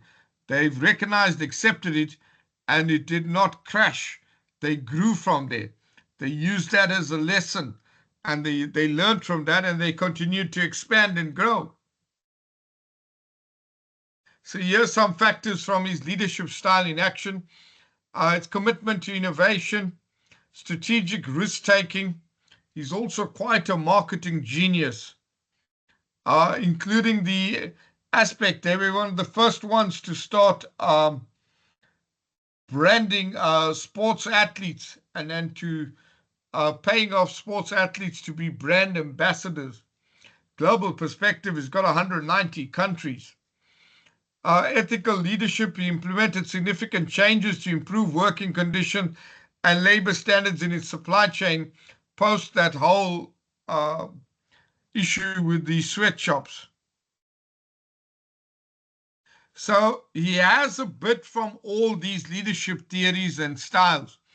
He follows a bit from the transformational leadership. He also follows a bit from the servant leadership style, as well as the visionary leadership. So what are some lessons that we can learn from this? Is to embrace vision and purpose. Having a clear vision and purpose is essential for driving long-term success. Foster innovation and creativity. Encouraging innovation and creativity within an organization can lead to groundbreaking products and solutions. Empower and trust your team. Empowering employees and trusting them to take on challenges and make decisions can unlock their full potential. Adapt and persevere through challenges. Resilience and adaptability are crucial for navigating the uncertainties and challenges of business. Lead with ethical integrity. Ethical leadership and social responsibility are fundamental to building a sustainable and respectable brand. So Phil Knight's inspirational leadership as the co-founder of Nike is a testament to the power of vision, innovation, empowerment, and resilience. His transformational leadership style has not only built one of the most successful and iconic brands in the world, but has also inspired millions of individuals to pursue their dreams and push their limits. So Phil Knight, brilliant. Nike. Let's look at the latest going on in Nike.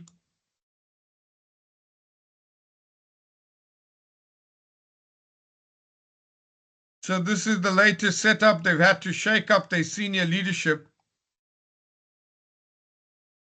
Sorry, all these adverts are kicking into here. So they've had to carry out 2 senior leadership promotions aimed at helping the brand build on its current momentum. And the retailer will promote Heidi O'Neill. She'll take over the role of President, Consumer Product and Brand. And Craig Williams will come in as President of Geographies and Marketplace. And additionally, they'll add 2 C-level leaders to take on new responsibilities to support the new structure. So O'Neill, a 24-year Nike veteran, currently serves as the President, Consumer and Marketplace, where she led the marketplace and 4 geographic operating regions. Now, in a new role, she will lead Nike's global product engine and integrate its brand marketing storytelling to build deeper relationships. And then Williams will now lead Nike's 4 geographies and its marketplace across its direct and wholesale business. And he'll need Nike's supply chain and logistics team. So you can see that they've kept up with their leadership structure. A very, very dedicated leadership structure, have very definite guidelines as these places, and they also not siloed, meaning they don't have one function. They deal across 2 or 3 different roles, and you notice this hybrid nature of that. They doesn't allow them to become one-minded, and they need to think across the floor.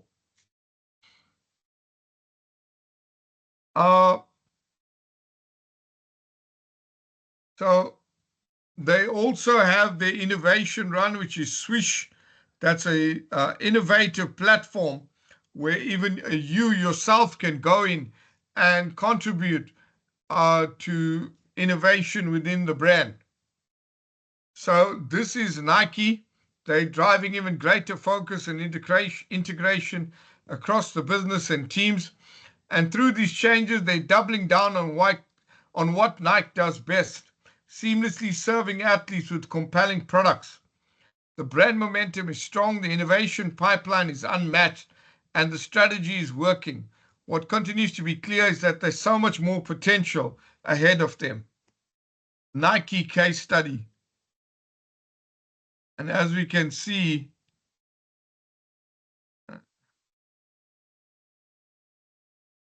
Nike is sitting right up front. $45.4 billion. There's Nike over here. They came down a few places, but still phenomenal. And that's what this drop in 5 places is what negotiated that leadership shakeup. You see that dip in sales there that came down. That's why they drove to that leadership shakeup.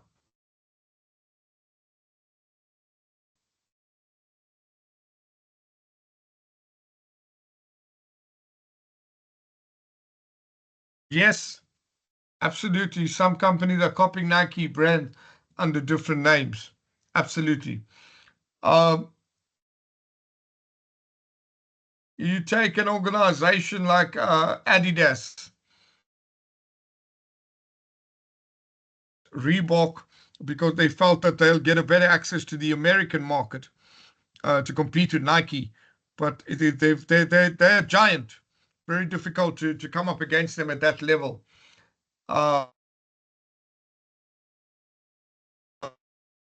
Where sits their closest competition? Adidas, Puma, New Balance, Asics, Brooks, the Brooks range of running shoes. Just trying. There's so many of them out there, but Nike leads. Nike right at the top.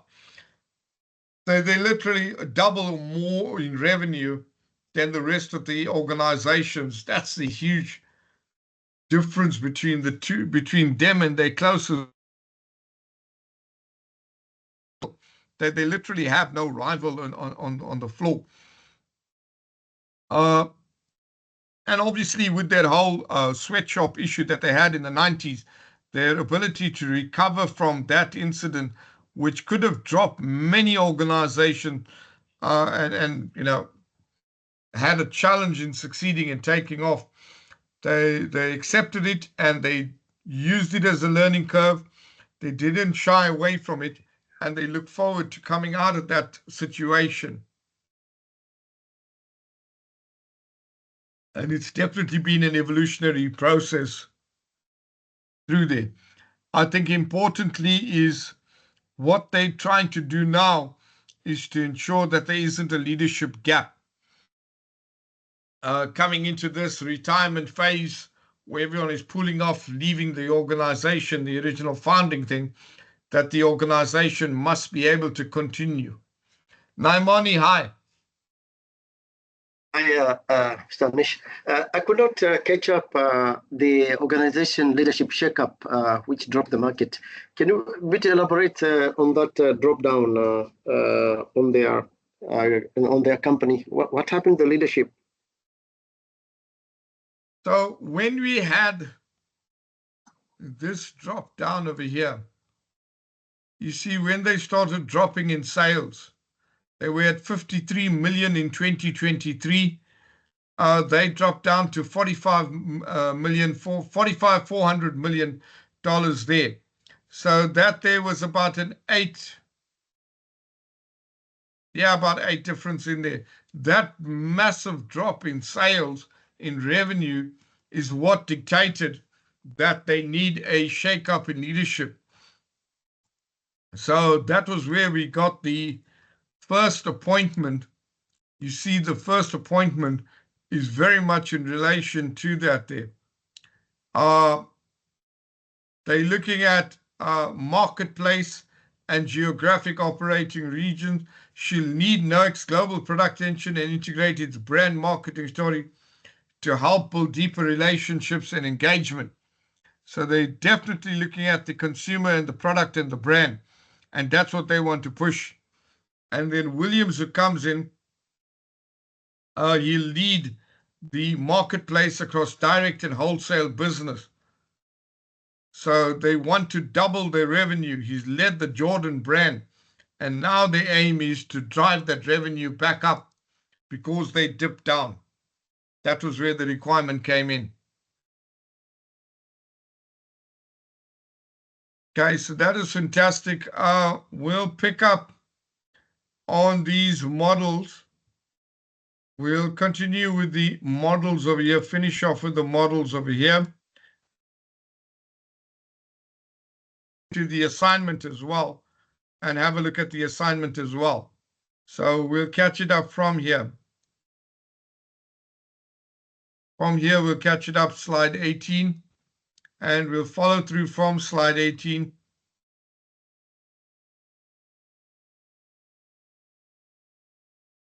With the,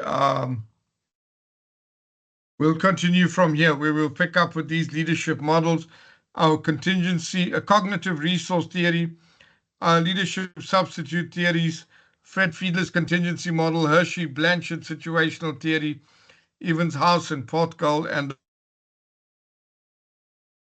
the decision-making model. We'll look at all of those there on Wednesday. We'll also go into what is transactional leadership style. As I said, we'll have a case study on that one over there. And we'll look at that transactional one.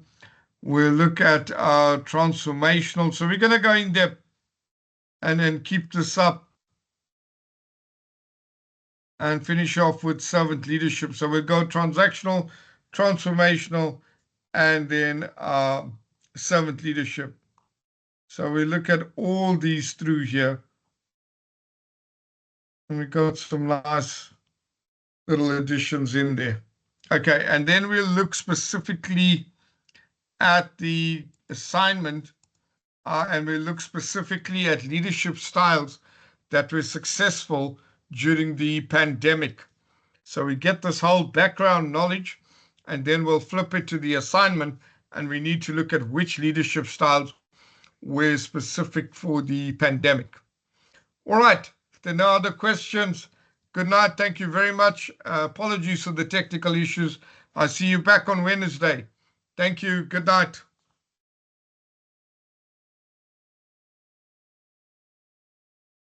Good night, everyone. Thank you.